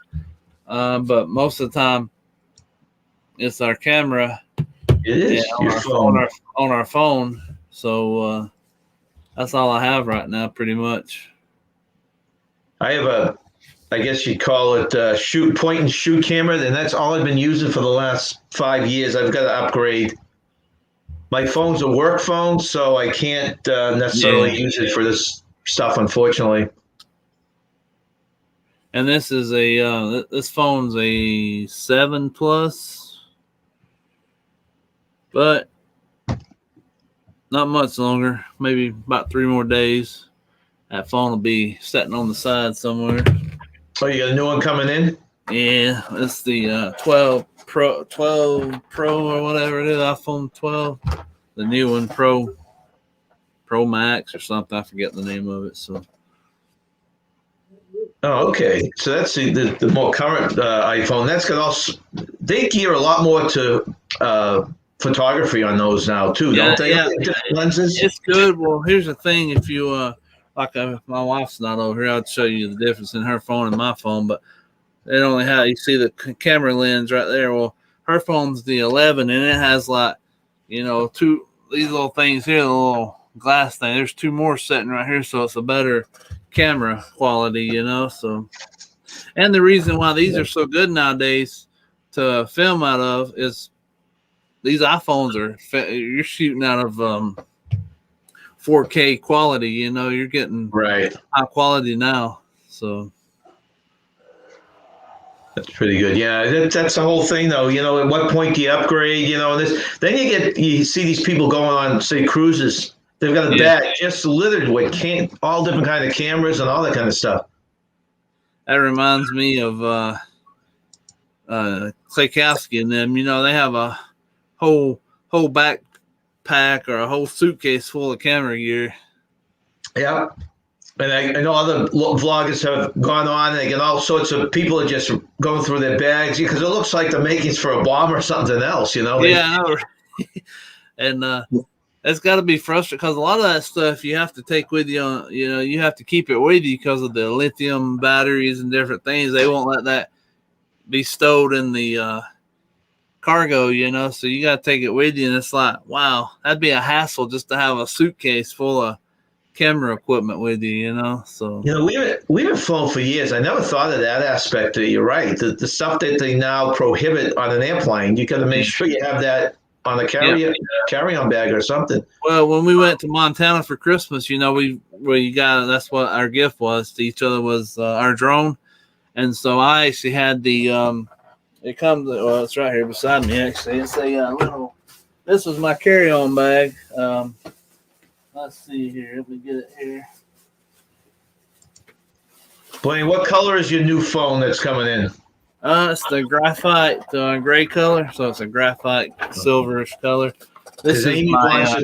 Amy wanted a 12, and she can't get it in purple. But Oh yeah, I didn't see. Yeah, I didn't see no purples when I was looking last. I actually just ordered it today, actually. But anyway, this is the DJI drone bag, and this was actually my carry-on bag. You know, and most of the airports, you just kind of, you put it through the conveyor belt, but a couple times they said, just open it up for us. So you open it up, show them what's in there and stuff. And that was it. Now, in Billings, Montana, I didn't have to open this thing up or anything. I kept it with me the whole time. I don't even think they looked in here. So you don't fit everything into that bag, right? No, that's just my drone, but I had a couple other things in there. I put my car key in there just so I would have it, and then put some little I had some Orther's Originals, little chewies that they have now, the vanilla filled ones. Yeah. And, I had those in that bag, and that was about it. Now, I have not seen any videos that you've done with the drone. Have you put any online? I put one short on our channel. It was the antelope, but we've got some footage and stuff that we'll eventually with work and stuff. This is kind of a busy time right now because I'm in the tourist industry, so trying to get everyone ready for 2021. You know, this time of year gets pretty busy, so we'll eventually get those Montana videos out and edited.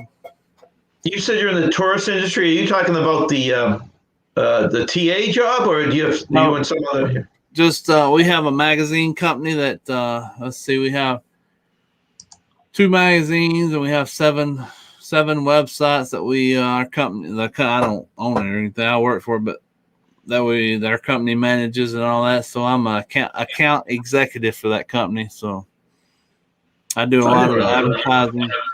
Magazine advertising for one of our magazines here on Hilton Head Island. Oh, really? Okay. Are they high cut? Are they high cut? You know, hard magazines? Or are they all online?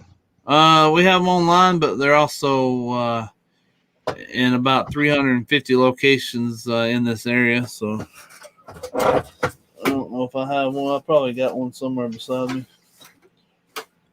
Let's see here. Now, that company must be hitting some tough times right now. Yeah, it does. This we have a lot of people that's been with us for 20, 25 years. So. Let's see. This is from June 2020. I have right here, but it's a Island Events magazine. So. Oh, okay. Yeah. Now, how often does that come out? We have 11 issues. January and February is our combo issue just because it's slow during those months. And so we put out 11 issues each year. So, yeah. As a matter of fact, I'm in deadline. I was in deadline a couple of days this week, and I'm in deadline all next week with our magazine. So, getting ready for March. Yeah, because I imagine this time of year, it's almost one big, like 3 or 4 months. It's going to contain, it's to update it. Then on the other hand, things are changing monthly, so maybe update it more. I'm not sure how that runs. We're busy. Well, March starts getting a lot of our activity people in that was not operational during the winter. So March and then April gets a little busier. May is a little slower for us, but then June, July, August, and some of September is busy. Right. Well, your season, you're down in that area. You probably got a 5-month warm weather season.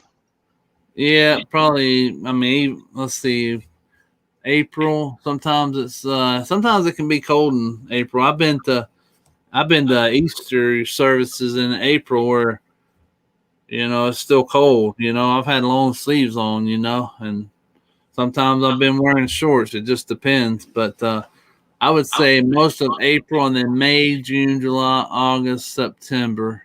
And then it starts cooling down maybe mid to the end of October. So, Right. Because I know you gain a month or two, well, at least 2 months over us up here. yeah. And what's the biggest snowstorm you would get down? Did you get just a dusting or?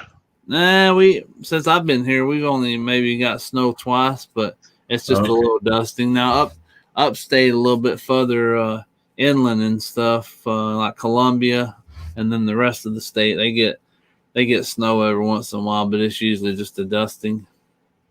Kenneth, you get snow in your area at all, or? Oh yeah, yeah. We back at Christmas we had our share. We and then back 2 or 3 years ago. What? No, it was back. It's on that. Anyway, we had we had we were stuck in our house, and we actually had to. It blocked our door, our front door, and the front door is our only area outside to get out safely because we have a wheelchair accessible ramp and walker. Yeah, we got our walkers out and stuff. But yeah, it blocked our front door several times.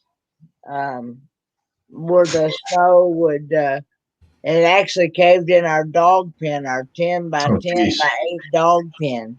So, yeah, that was not fun. You've got a quiet dog, I'll tell you. I never hear your dog barking on any of your lives. Well, if somebody comes up in the yard or comes knocking on the door, you will hear her big time. Yeah, that's perfect, though. Watchdog and nothing more. Well, I can't say she's not much of a watchdog because she's too skittish of her own shadow. Much more.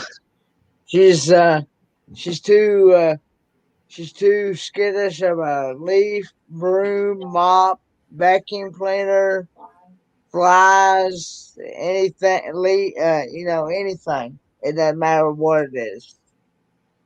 At least she barks so when someone comes. You know the old saying, the bark is worse than the bite, so she certainly does that.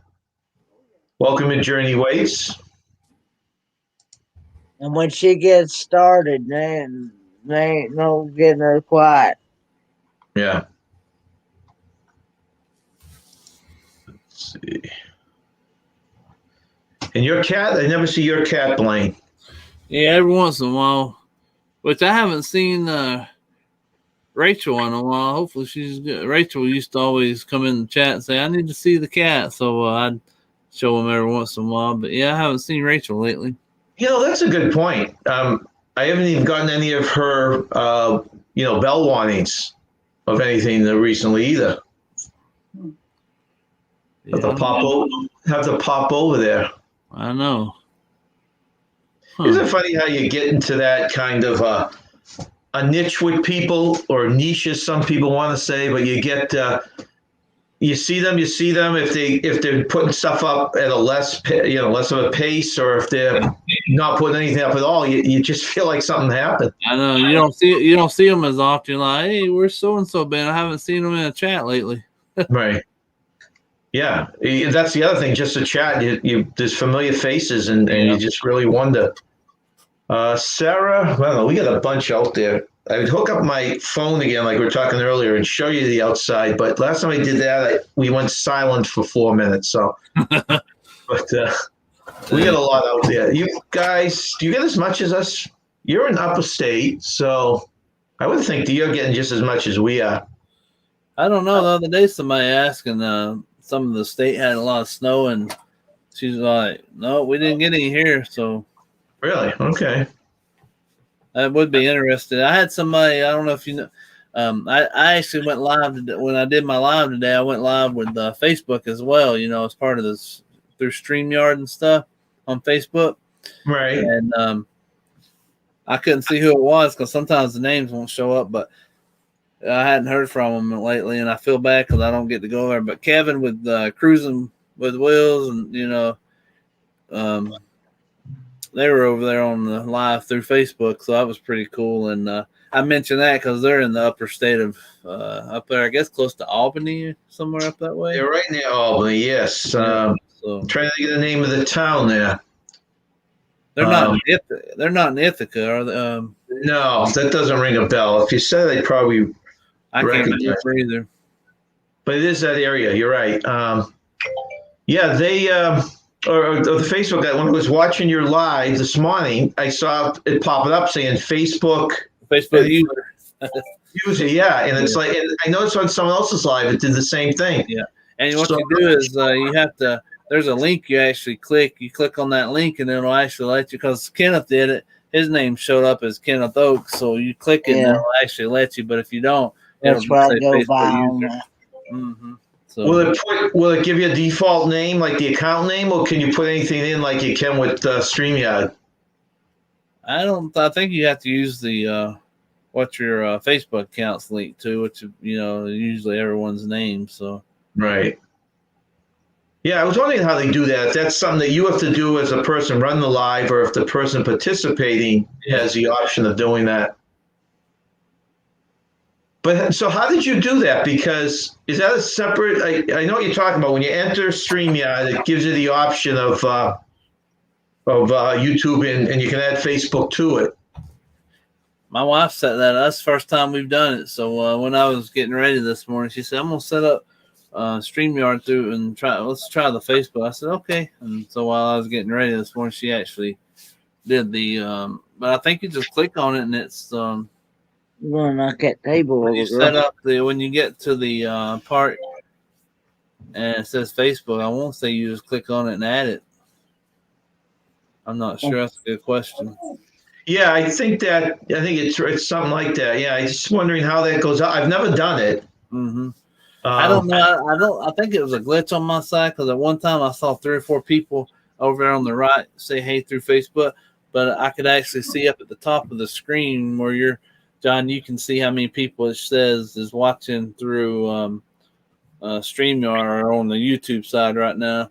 And it actually had a thing beside it too. It had an F, and it lets you know how many people was watching through Facebook. And it only had 1 the whole time. So I know I had like 3 at one time. But it doesn't show their names. Not if they don't. If they click that StreamYard / Facebook, and then you can allow. Basically, you're allowing Facebook permission or StreamYard permission to use your name. So, Huh. Yeah, it's Hey, there's interesting. Bernie Waits. hey, yep. So you're just basically giving it permission to use your name. But Yeah, that's what I did the other day on somebody's live. yeah, I just clicked on that link, the StreamYard link, and I gave the StreamYard permission to use my name that I have on Facebook. That's the reason why you see my name pop in. Okay. Yeah, because it's an interesting new approach. I wonder how many other people it reaches outside of YouTube. That's a good question. I was just wanting to curious to see what kind of participation I would. I may try it on my try to link my StreamYard account to my Facebook to see what kind of see how many people I can get to participate in that Kahoot.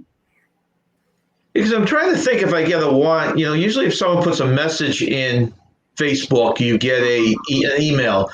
But I can't remember if I actually get email when someone goes live. The only way I've seen that is when I'm in Facebook, and then it will pop up. So I wonder how that works. Oh no, you can link your YouTube channel to your Gmail account or whatever you use, and Mm-hmm. because I get where I've got it linked to my Gmail account. Of course, I use the same Gmail account for everything, just about. But it gives me notifications through my email saying YouTube such and such is live, or or such and such put out a video, and whatnot. Hey, John, you got a fan club behind you. I don't know if you know it or not. Yeah, I figured, that gives us what, 5, 7 of us in the house here. So Yeah. Hey, it's always good to have friends with us. that's right. It's always Yeah. good to have extra friends. Yeah, that's true. I heard you say earlier you don't get you're not hooked up to any TV. Do you do basically all your streaming? Is that what you do for watching for entertainment? Yep, and it's funny that you got Jerry and things on there. It's I'll any of the shows like that we want to watch, we do Netflix, and no, because we don't have cable or anything. So Right. my wife, she's usually watching, Friends or Seinfeld or The King of Queens. Office, or stuff like that, and different things. And I'm usually on YouTube. So Yeah. Well, that's the thing. A lot of these shows, I'm not sure what, like Netflix doesn't have this show. I'm not sure how you. no, what do she you has. subscribe to? Well, she has. I don't know what she uses to watch. Friend or Seinfeld or any of the Friends or anything, because she has Netflix. I think she still has a Hulu account, and we also have the Roku on our TV in the back. So that's a pretty good thing to have as well. Now, I have you use a Roku to get into what? I mean, they have their own channel. I watch the Roku. We don't really use the Roku as much as we thought we would, because I'm obviously on YouTube a lot, and then she's just watching Netflix. But they've got different programs on there, different TV stations and stuff, and I'll watch a lot of things on that. I'm trying to think of one. They got like National Geographic channel that you can watch, and just all kinds of cool things on there. So Okay. Yeah, because we get Hulu, Netflix, and Amazon Prime. yeah, Amazon, because we have the Prime account, so she watches a lot of things through Prime, so that's pretty good too. It's almost worth it. Just pay the Prime membership just for Prime videos itself. Is worth it. If you'd asked me a year ago, I would have argued with you because I thought it had the lousiest selection. And for some reason, I don't know if they changed it or my taste just lowered or what, but all of a sudden I'm finding movies on there and TV shows that, haven't been on the air for a while. Yeah. So, And, what's funny is I was watching YouTube last night, and the old Love Boat program back in the show back in the day.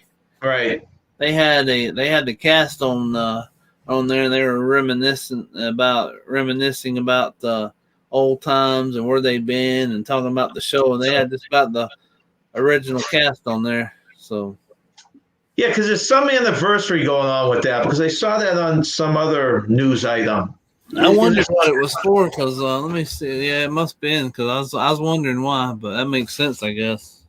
Welcome in MSC Family Vlogs. Yeah, there was something going on. Yeah, it was pretty cool to see that.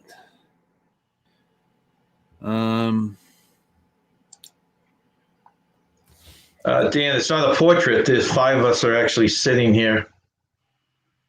They're just very shy. So,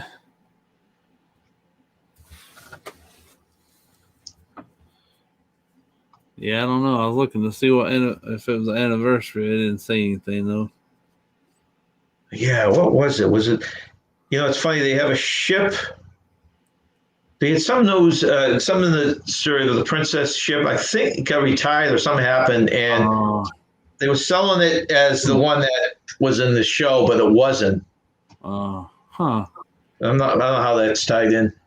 Hey, one of these days, hopefully I'll get fortunate enough to. I know he's been to this area a few times, but Jerry Seinfeld, when he does his comedy tour or whatever, Right. he's actually been to Savannah quite a few times to do that show.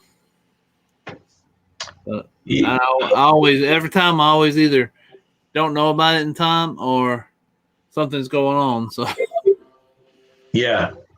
You have a big place near you that does shows like that?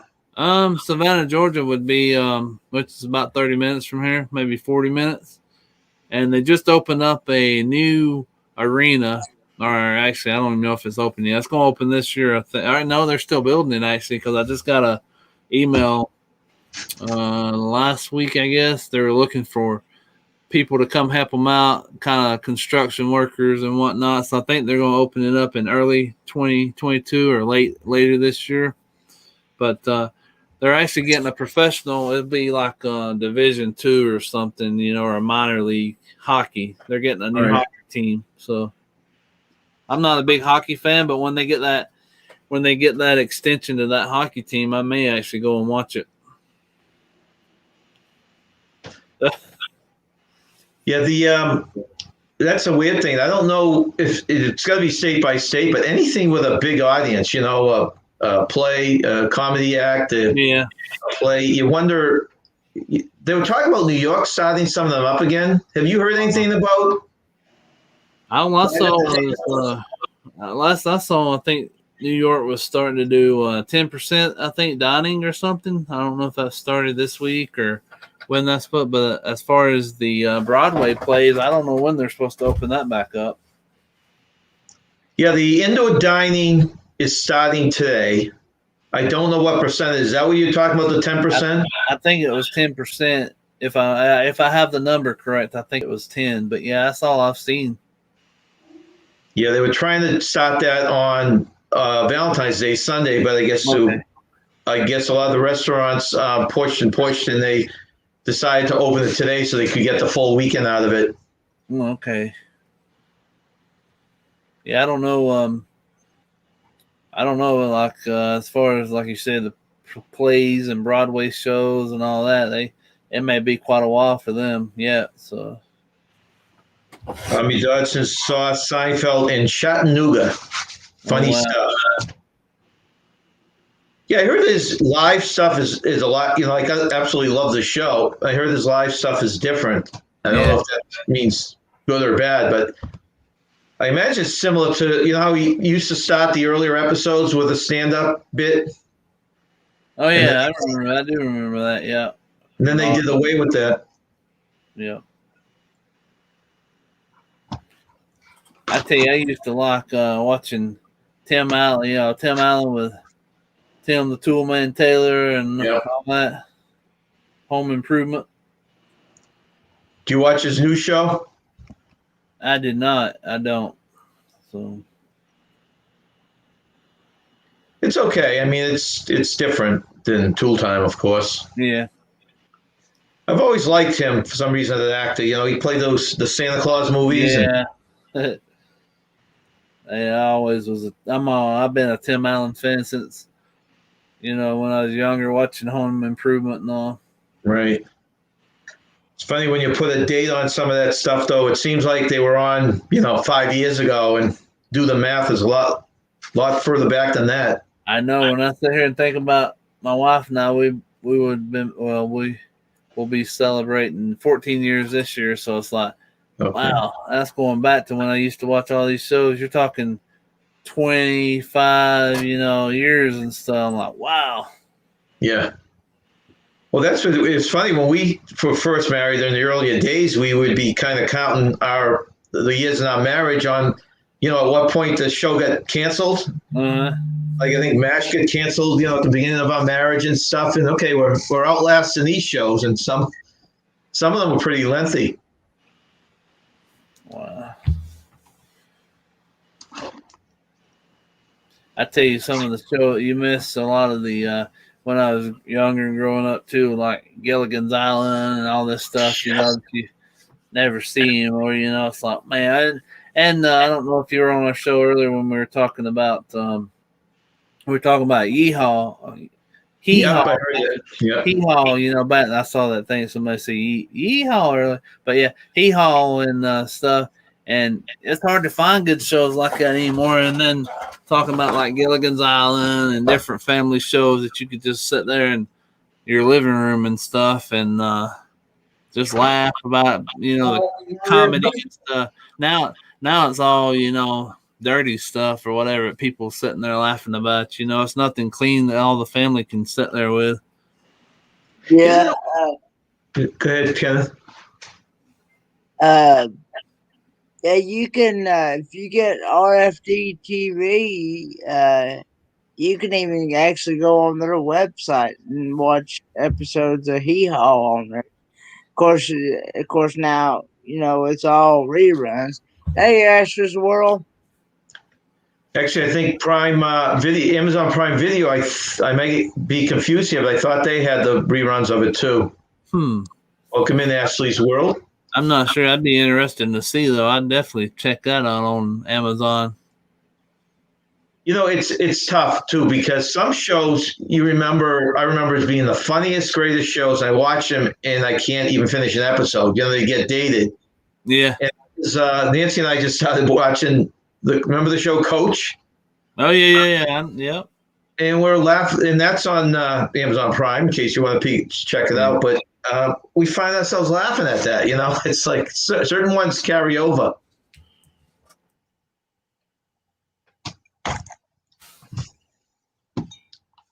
I just linked my. Y'all remember a show called Blue Collar? Y'all remember a show called Blue Collar? I remember the name, but I never watched it. Was that a? No, I don't. I was going to say it's a police one, but what is that show? With was it Larry the Cable? Larry the Cable Guy and it was a comedy show with Larry the Cable Guy, Jeff Foxx. Oh yeah, I remember that. Now, I never saw that. Yeah. I'm trying to remember who the guy from Georgia was.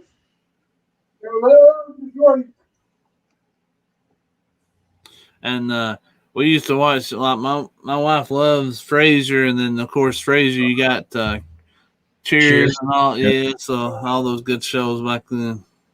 I love those. Yeah, I love those. Both of those shows. Journey Away to watch his Little House on the Prairie. Yeah, that's a good one.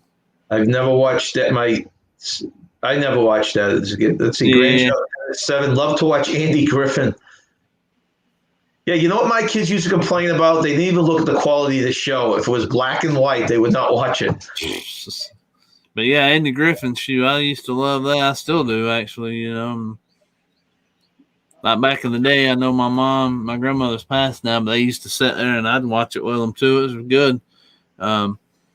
You got Murder She Wrote and Matlock and all those good old shows back then.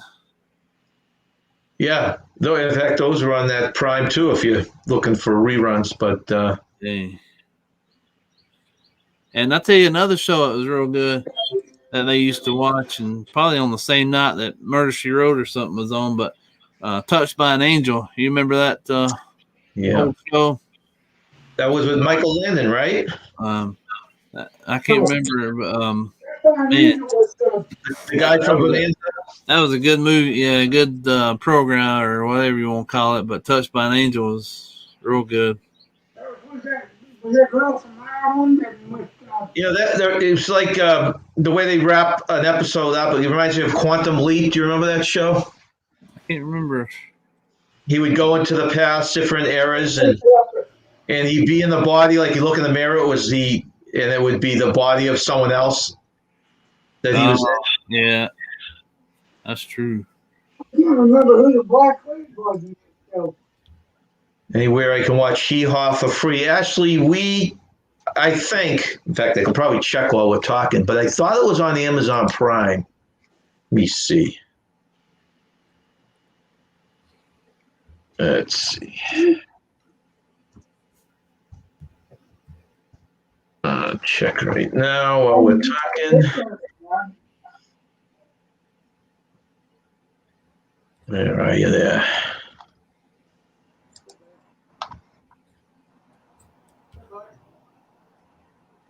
Huh. Okay. He's on. Amazon Prime. Gonna eat some leftover spaghetti here and meatballs. There you go. I'll take some. Actually like cold spaghetti.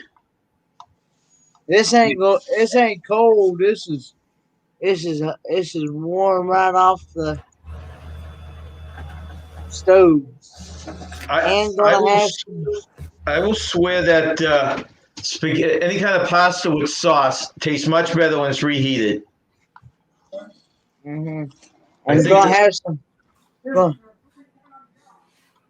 And we'll have some jalapeno cheesy bread with it. You can see the jalapenos in it.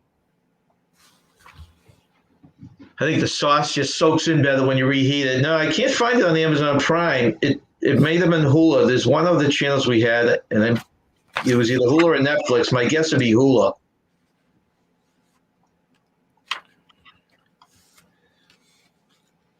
Hey, it's going on 4:00 here in a little bit. I got to make a call before the client of mine that's in actually Boston. So I'm going to jump off here real quick and give them a call and get that out of the way. So I appreciate you having me up there, John.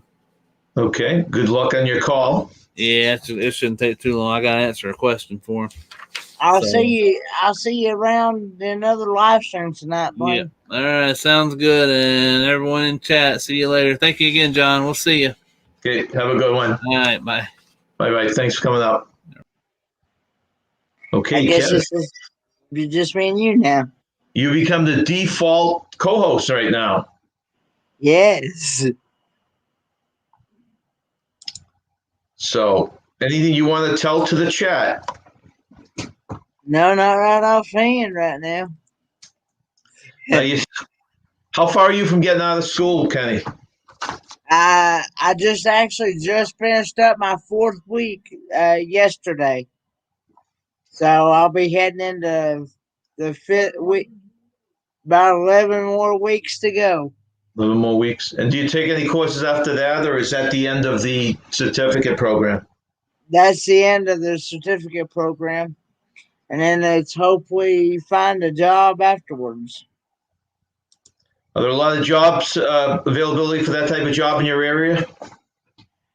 Well, the professor, he hasn't really given me any suggestions. But he also said at the beginning when I very first started the certificate program, if we could complete everything that we're supposed to be doing and stuff, we shouldn't have any problem of getting any, like as far as a job at a dealership or anything like that. So.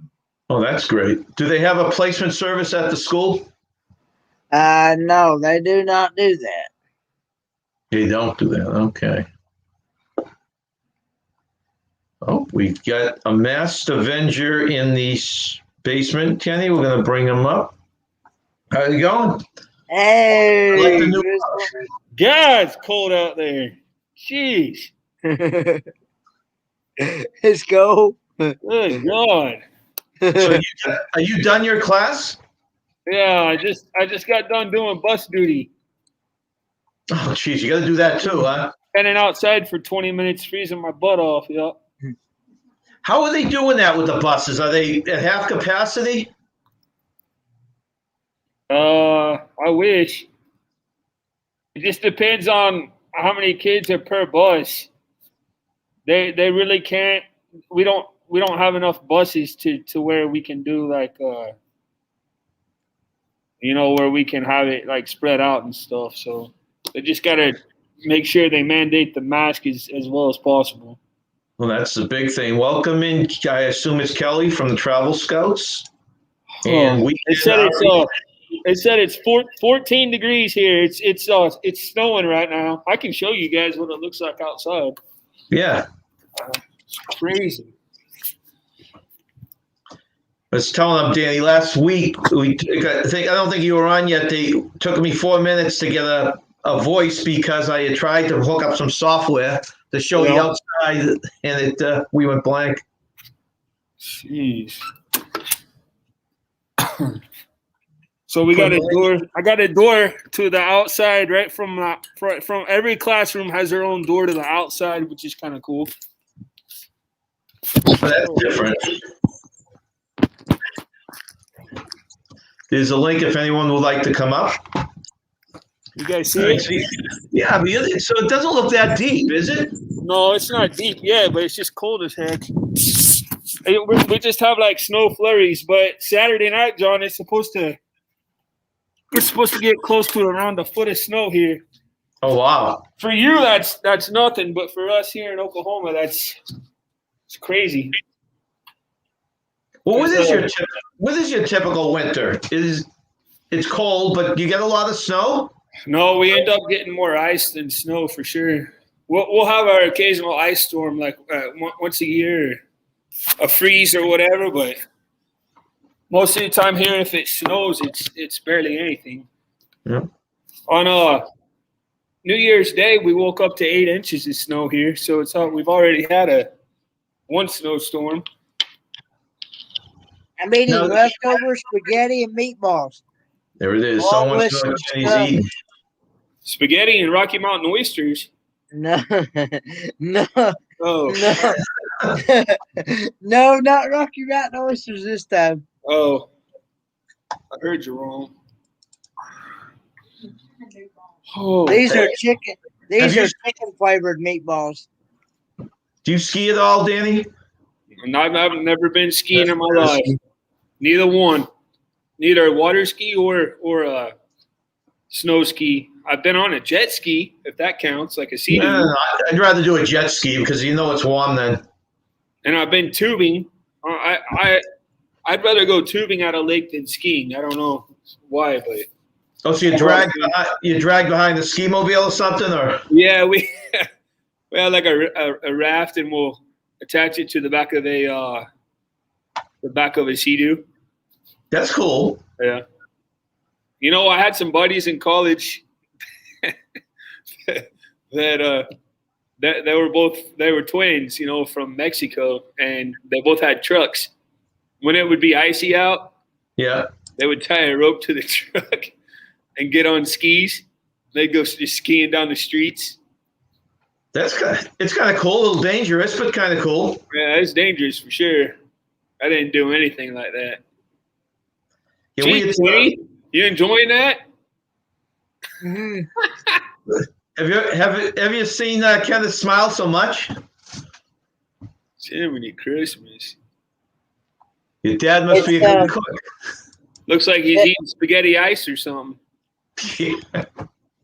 I'm enjoying it pretty good. Yeah, you are. On a scale of 1 to 10, it's definitely a 10. I believe it. Have you tried that spaghetti ice with Darian? I know you met up with him a couple times, or at least once. No, I haven't tried it. There's a place at Disney Springs that's a gelato store. It's called Vivoli El Gelato, and I know they offer spaghetti ices. Well, you know how the Disney has like their secret menu items or whatever they call them? Yeah. Spaghetti ice is one of them for that place. But when we were there on Thanksgiving, they had told me that their machine just broke. So hopefully we'll get to try it. When we're down there on spring break, he's supposed to meet up with us there at Disney Springs. So hopefully we can try it then. Oh, that's cool. Yeah. He's just going down. That's going to be what? He's going from Georgia, right? Oh, he's going to be at his parents' house. They live in Ocala, Florida. Okay. And that's only like 45 minutes from Orlando. Oh, nice. Yeah. See what is journey? He was going to – there it is. Favoli. Is that the name right there? Yep. He was going to he was going to meet up with us tomorrow morning. He's going to drive up here to Oklahoma since he's in Dallas, but I think the roads are going to be – I don't drive well on these roads. I'll tell you that right now. Is he there on vacation or work? He's just there hanging out with Mark Finley. It's one of his buddies. Oh, okay. From YouTube. So I guess they invited him down there to Fort Worth, and so he's down there hanging out with him. And yesterday I know that they met up with Amy Kephart. Yeah. Over there at the stockyards, so that was cool. She took us. That was that yesterday or Wednesday, Kenny? That was actually Wednesday. And Amy took us on a tour. She was on a Facebook call with us, and so she took us on a tour of the Fort Worth stockyards and all that. Kenny got to see a lot of things he'd never seen before, like Texas, like longhorns, the cattle. He said he'd never seen a longhorn cow before, a steer. Yeah, I don't know if I've ever seen one either. Maybe I've seen pictures, but yeah. So how far is Texas from you? I can be in North Texas in 2.5 hours. Okay, so it's that close. Yeah. And Dallas is 3.5 hours, 3 hours, just depending on where I go in Dallas, North Dallas or South Dallas. Now you go up to that area, Branson, a lot. Do you go down into Texas much with the family? Man, I haven't lately. Our entire family lives in Texas except for my immediate family. Like all my dad's family, like my aunts and my uncle and cousins and all that, and my mom's, both sides, they all live in Texas. Just go ahead and wait until after you get out. I'm surprised you haven't been down there more then. Well, they got a bad case of the bug down there right now. Yeah, Texas was always up there with California with all this stuff going on. I hadn't heard anything recent, if they rebounded at all.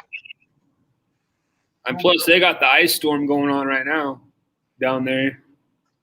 You know, I'll take 2 feet, 3 feet of snow any day over an ice storm. Oh, yeah, he is attending a church conference. That's right. He has this Bible study that he watches on YouTube, and the guy that he really likes is stationed there in Dallas, so he went to that yesterday as well. He's right. You're right, Tommy. So it's like a some of that type thing, or kind of, yeah. I guess like a little retreat kind of thing. So that must be his first time doing this, something like that.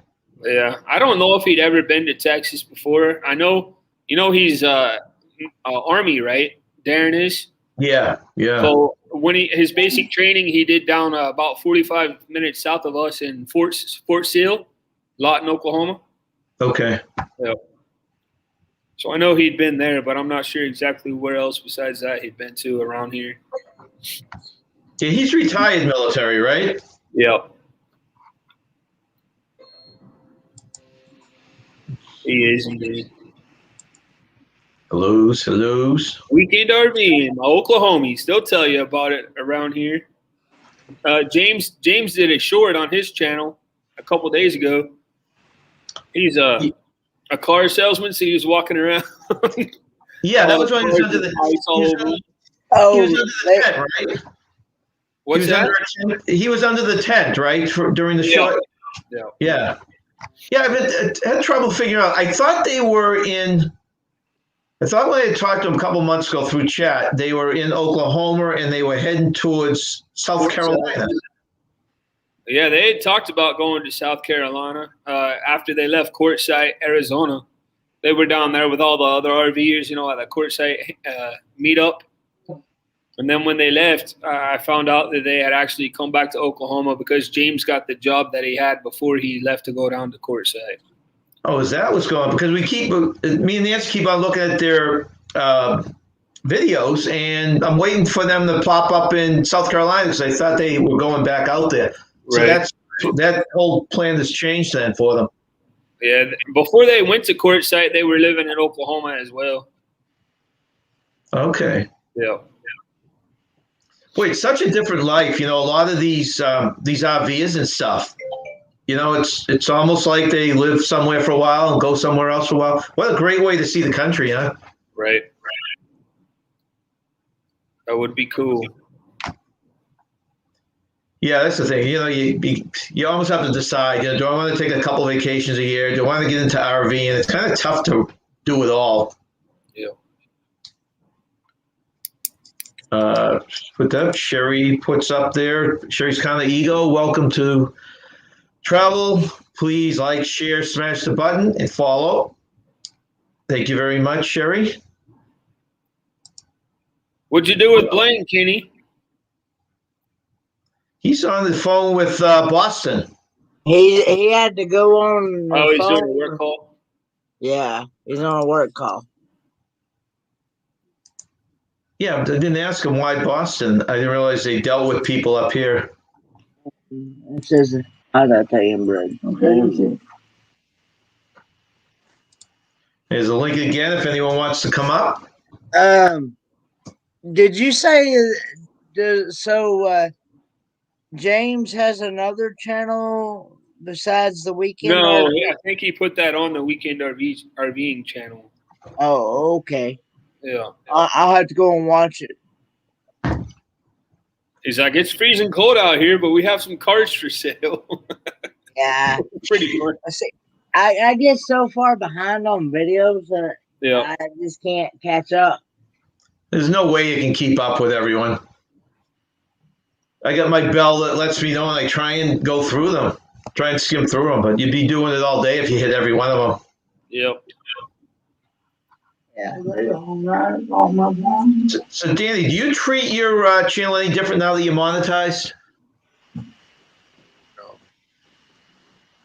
I don't let the whole monetization thing really get to us at all. We're going to be the same people on the same channel that we've always been.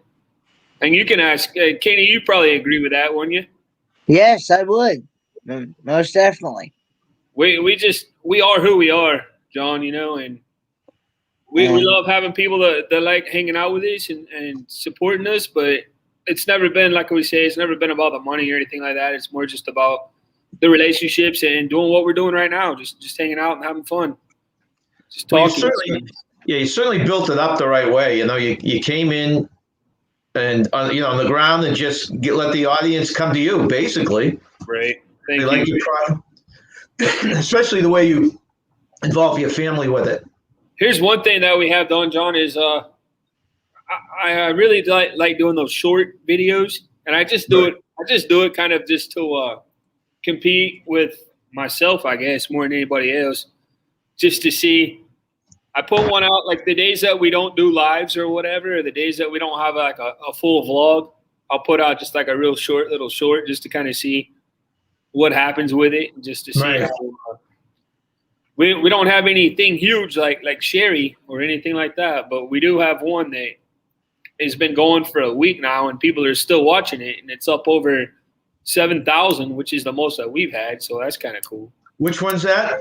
It's alligator feeding fail Okay. from Albuquerque Zoo in New Mexico. The guy he had a stick and he was trying to feed I think it was rats to alligators, and he put the rat down. The alligator went and snapped at it, and he missed it. So then he put the stick over, and then you just see the rat just flying through the air. I think I saw that one. Yeah. Alligator fail. Yeah. I don't think I've gotten to see it yet. I put up some Disney ones. Man, I'll tell you what. When I'm down there at Disney in March, I'm gonna be having my my gimbal and my phone attached to my arm, because those things are going like crazy on the shorts for sure. The Right. Disney videos, yeah. It's weird. I know. Sherry, like you said, Sherry's have gone wild. Over a million. Some of the others don't seem to pick up that kind of traction. I'm not sure exactly what it is that the audience is looking for, but I started doing the same thing as you. I was just going to do one a week because I had heard things that it hurts your analytics or numbers or something. But then you get a little bit addicted to it. You keep coming across something, oh, this would be good, and you want to stick it up online. So I try and do like 3 a week, but yeah. I haven't. The biggest one I had is only 1,600, and it was. I came across an old video of Tampa Bay camp when I was down. They practiced at the Wide World of Disney. Right, So like we were there, or the football. The football, yeah. Oh, the And, Buccaneers, right? Buccaneers, I think they're still there, and it was 2006. So like an old, just old home movie. So I put that online. Of course, that's the one Super Bowl week that hit it. There you go. But you can't pick it. The ones you look at that you think are good that will catch fire don't. Yep. Hey, there he is, Darren. Speaking of the guy. So so you're saying he's down in Texas right now? Yep.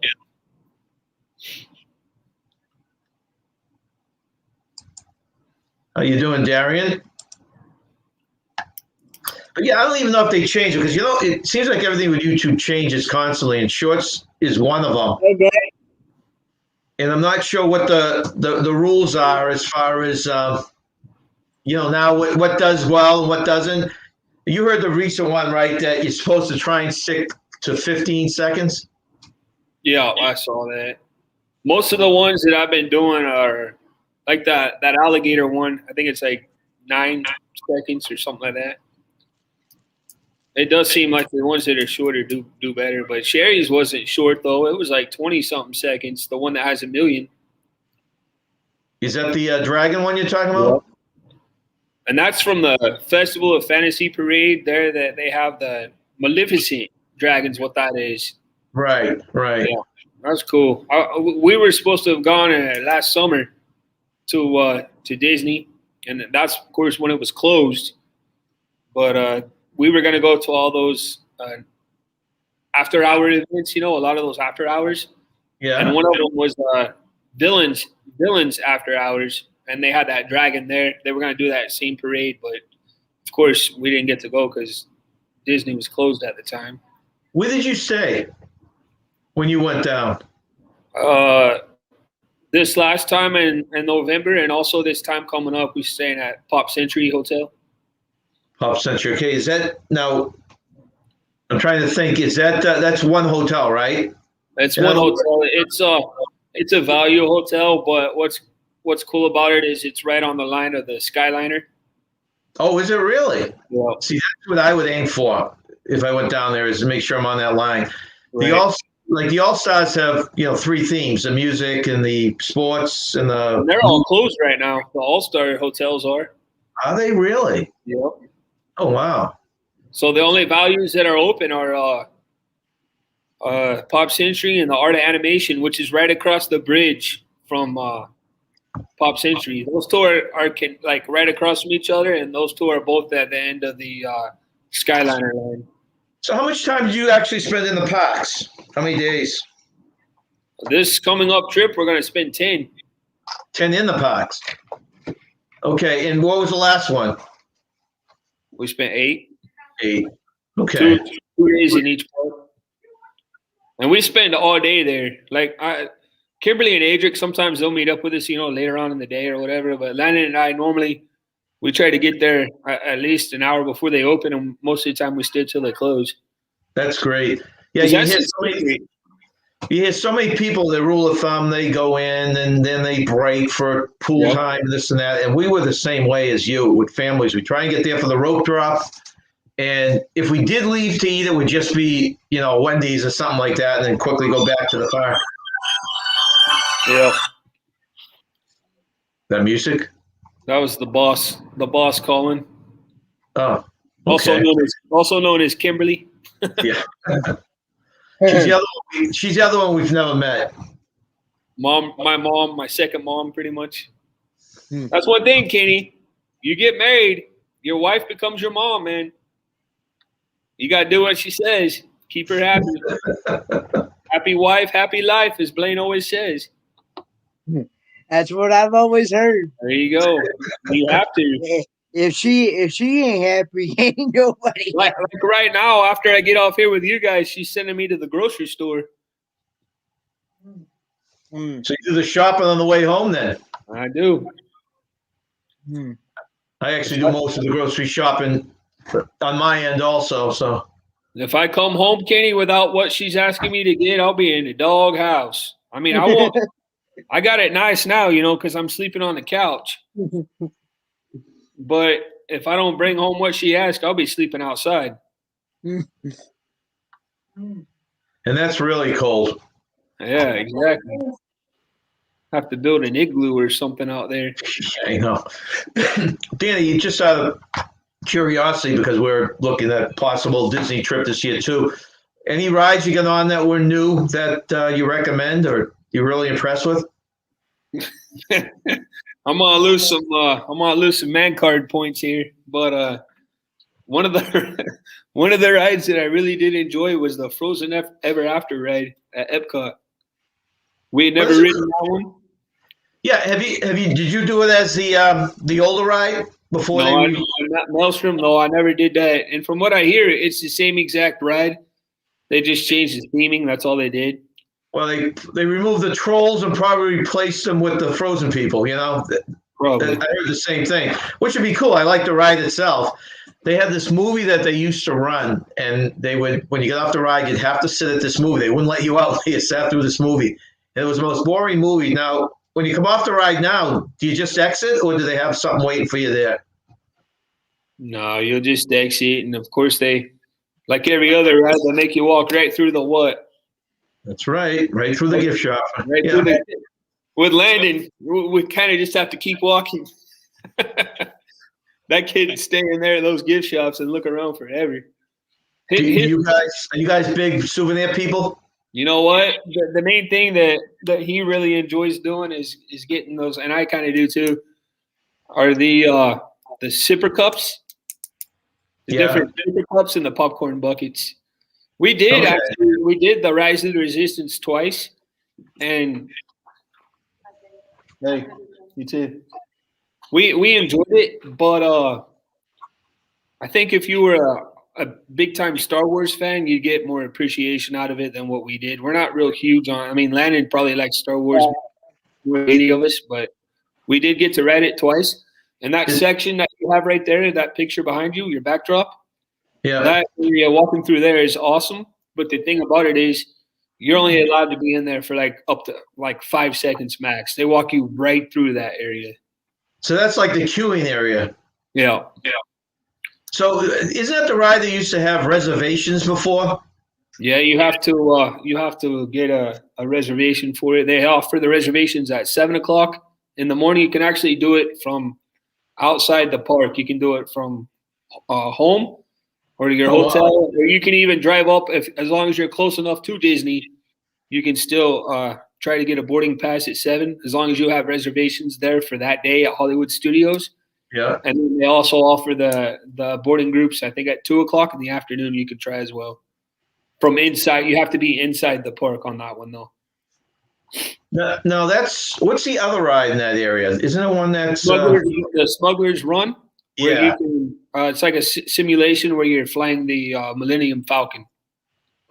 So the Resistance one is not a simulation? The Resistance one, it's a ride through, like what do they call it? A trackless ride. Oh, kind of like the simulation is the Smuggler's Run. That's the simulation. Okay. All right. I get those two confused all the time. So what are you seeing when you drive through? It's not one of those ones you're shooting stuff or anything, is it? No, you just basically you're going through whatever the galaxy, I guess they call it, and then you get captured. You get captured by the First Order, and then you escape, and that's it. But it was good. That's good.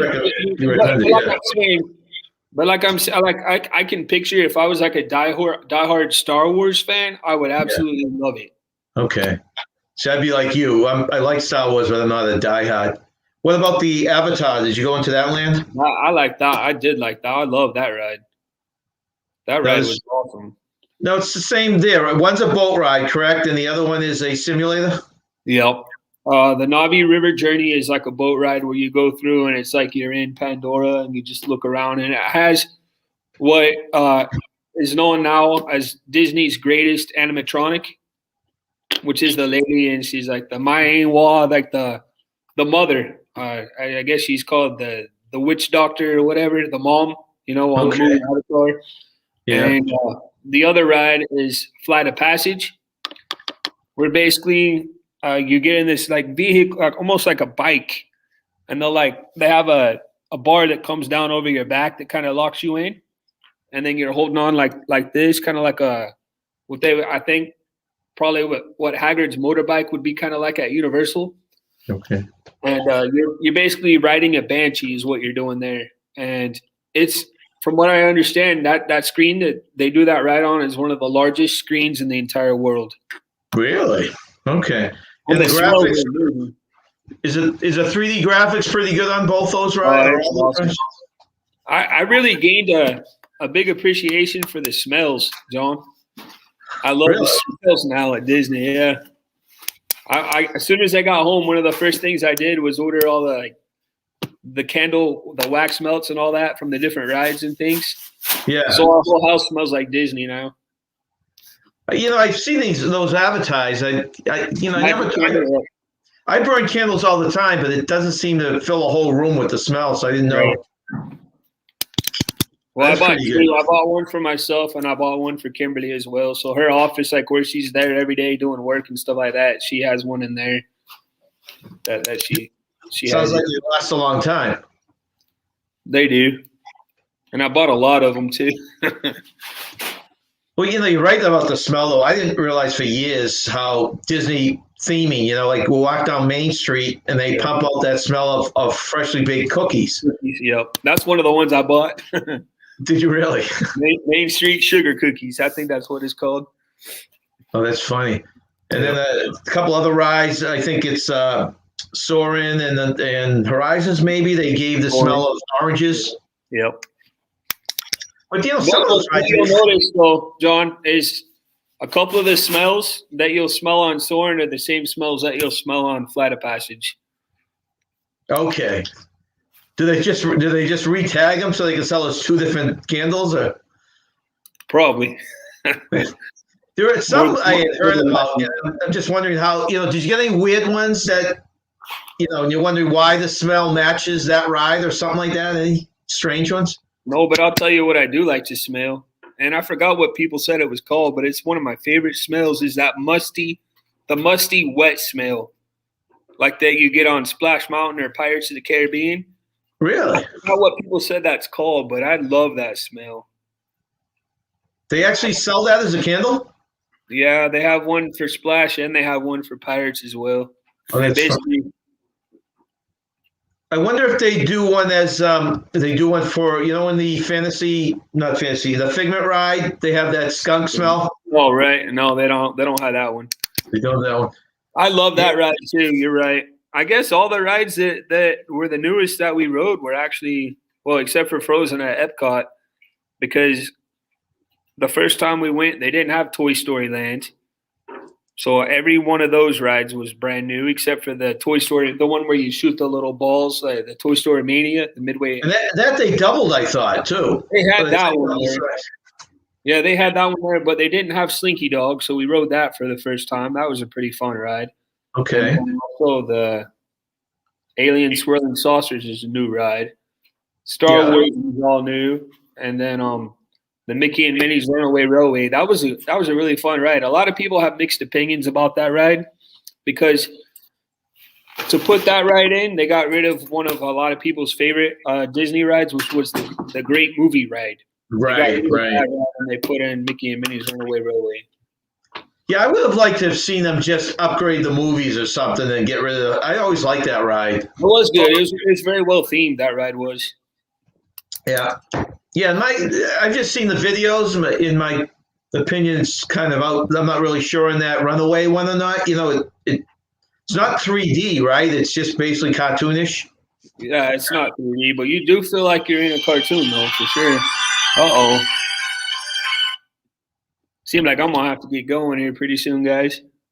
Yeah, I think I'll cut this in another 10 minutes anyways. All right, let me just go on mute real fast, and I'll be right back as soon as I talk to her.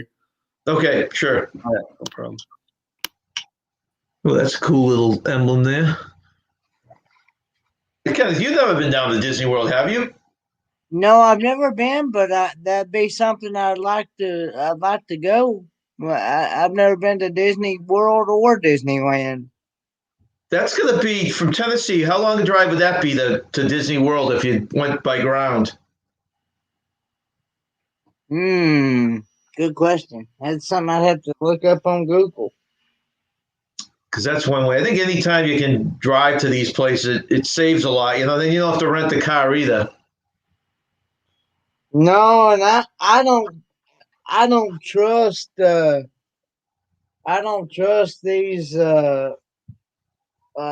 cars, these uh like rental cars and stuff, because if something happens to it, you know, Yeah. I, No. I don't. At least if it's in my own vehicle, at least I pretty much know what was wrong with it. Right. Right. Are you near Chattanooga? Huh? Are you anywhere near Chattanooga? Uh, I'm more like an hour and a half. I'm more like um an hour and a half to 2 hours from Knoxville, maybe. Yeah. Okay. Yeah, because they said 10.5 hours from Chattanooga. I think I'm going to stay on another 9 minutes, guys. Bring it to the hour here, and then I'll let you guys go. So He was telling me that we do the Instacart order thing. Basically, they'll bring the groceries to your house. She you paid do that. membership of that, and the store that we used for that was basically out of like they didn't have a single loaf of bread, John, because we're going to get ready to have that snowstorm. Storm. It kills you, doesn't it? It's like People go crazy just around here, man, and so they go out and they buy everything. So I'm gonna have to drive all around Yukon, Oklahoma, looking for a loaf of bread. It sounds like. you had to skip the carbs for a couple days. Yeah. But yeah, that's fun. It's like the toilet paper. Did you guys get affected by the whole toilet paper thing at the beginning? Oh yeah, For a little we bit did. we did, but my mom and dad went out and bought like a huge order of it from Sam's. Yeah. So they had a whole bunch that they gave us there at the beginning, and then we didn't have any other problems with it. Kenneth, do you have problems with it when they started the health pandemic? Oh yes, they actually had to. It was so bad that for the ones that actually needed it, they couldn't get none. Yeah. Hey, but Kenny, don't you guys use corn cobs? Well, that was back in my dad's time before his grandparents had indoor plumbing. Okay. And I knew y'all had mentioned something about corn cobs. Yeah, that was. Oh my God. That was back in Dad's time before his grandparents and everybody had indoor plumbing. Oh, okay. That was fun having to go out to the outhouse at nighttime when he was afraid he'd fall in the hole. Jeez. I clenched just thinking of that. My God. Yeah. And he didn't know he had to use corn cobs. He had to use Sears Roebucks. Jeez. Oh, the old catalog. That's back when they had catalogs, man. I grew up on those. Did you guys remember those at the Christmas time? The Sears catalog loaded with the toys. I remember the Sears catalogs, all right. And I don't remember what year Dad said his grandparents finally had indoor plumbing, but he said it was rough growing up when he had to go out to the outhouse at night, especially in the dark, and he's afraid he'd fall in that hole. Oh God! Where did he live? What state? I think it was in Michigan at the time, I believe. Okay, so he had some harsh winter. I think it was in Grand Rapids, Michigan, I believe. You never could figure how they could go into those things during the middle of the winter. Yeah, I mean it was fun. Oh Lord! Is that wife again? No, that one actually was my mom. Oh. Hope you don't get mix them up by calling them mom. Yeah, that one's my actual mom there. So funny. You said you're going back down. Well, it would be, I guess it'd be south east for you to Florida during your break. When is your break in that pot? We're flying out March 12th and flying back March 20th or something like that. So you'll be down there for the spring flower show, right? Flower and Garden, yep. That's the one thing at Disney I've never been to that I'm dying to go to is the flower show.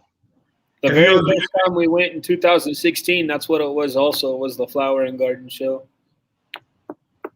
No, I know the flowers. You can see those on video. Did you go to any of the different kind of lectures and stuff like that? Is it worth it? We No. didn't do any of that. The kids wouldn't sit still long enough to do that, John. Yeah, because it would have been That younger is, 5 years ago. that is actually 9 hours and 47 minutes away from me. Disney So- World For the 10-hour drive, huh? sounds about right. So about a 10-hour drive. That's why when we left here, we drove straight through to Atlanta, spent the night, and then we woke up and the next day and went from Atlanta down into Orlando. Did you? I know you went to a couple zoos. Yeah. What was that in Atlanta? Was that one of those Atlanta? We went to Zoo Atlanta and we went to the Memphis Zoo. Okay. We really liked the Memphis Zoo, but the thing that was cool about those two zoos that we went to is that there's only 3 zoos now in the whole United States that have panda bears, and those are 2 of them. I didn't know there were that many. I The remember other the one's Washington Zoo. the other one's the National Mall in DC, the zoo there. The one San Diego gave them back to China. Wow. So okay, so there's still one in DC because that's where we had seen them, Yep, and the other 2 is Memphis, and what was the third one? Atlanta. Atlanta. So they're all down south. Okay. Yep. Why did San Diego give it back? Just because of I have no contract? idea. I guess the lease was up or whatever. Yeah. So Well, it's basically something like that. That's a cool thing to say.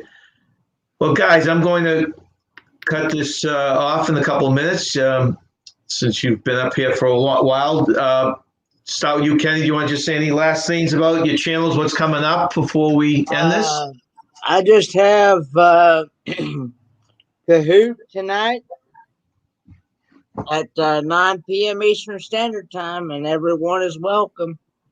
And it's just a fun, family-friendly channel, and everyone has a good time as well. And then the topics tonight is going to be the types of cheeses and Asian countries, and my mind went 80s, blank. 90s. 80s night general 80s night general knowledge trivia. And So what time is that, Kenny? that's at 9 9 o'clock. Did Well, he freeze? I think- Eastern Standard Time. Okay, great.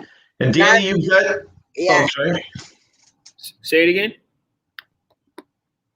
Yeah. I didn't hear you, John. Sorry. Oh, it's just okay. Like on to you, Danny. What do you got coming up this weekend Oh, for your channel? first off, thanks for having me on. Appreciate it. It's always fun hanging out with you guys for sure. And Same then here. what we have tomorrow night at 8 o'clock Eastern Time is our Griswold Family Vacay Saturday Night Live variety show, where we started a new segment called 21 and 21, where we talk about 21 things related to travel and the year 2021. And tomorrow we're going to be talking about 21 national landmarks, like United States landmarks that we've been to, that you guys might have been to, and why we like them and why we think they're important. And then Landon, of course, will be on with his Jokes with Landon segment. So that's, again, tomorrow night at 8 o'clock Eastern Time. So And you have your trivia later, right? trivia is on Wednesdays at 10 o'clock Eastern Time. Every Wednesday we have trivia, and every other Saturday night, not this Saturday, but next Saturday, we have our family game night at 10 o'clock Eastern Time, where we play Kahoot as well. Okay. All right. That's what I'm getting confused with. Okay, guys, thank you very much for joining me. Thank you. Bye, everyone. Thanks for having me up, John. You're more than welcome. Hey, guys, have a good weekend. I'll talk to you later. All right, you Bye, too. guys. Thank you, guys. Bye, guys. Okay. Well, thank you very much for anyone that popped up, and also thank you very much for the chat. We really appreciate it. If anyone couldn't tell, I'm wearing a bobblehead shirt today. So thanks. Just a quick reminder, we have our a new live that we're going to try out on Sunday at 4:00 on traveling. Actually, let me just read it. It's J&N Travels Family Circus, and we're going to be doing these a couple times during the month. This week we're talking about cruising as a single person, a couple, small group, and a large family. We're going to try and just hit one category or topic each show. So hopefully you can join us for that. And we're also on next Wednesday at 2:00. And we'll be on a week. Nancy will be back, and we'll be on a week from Sunday at 4:00 for our normal every other Sunday live. So thank you very much for coming in. Hope you all have a good weekend, and we'll talk later.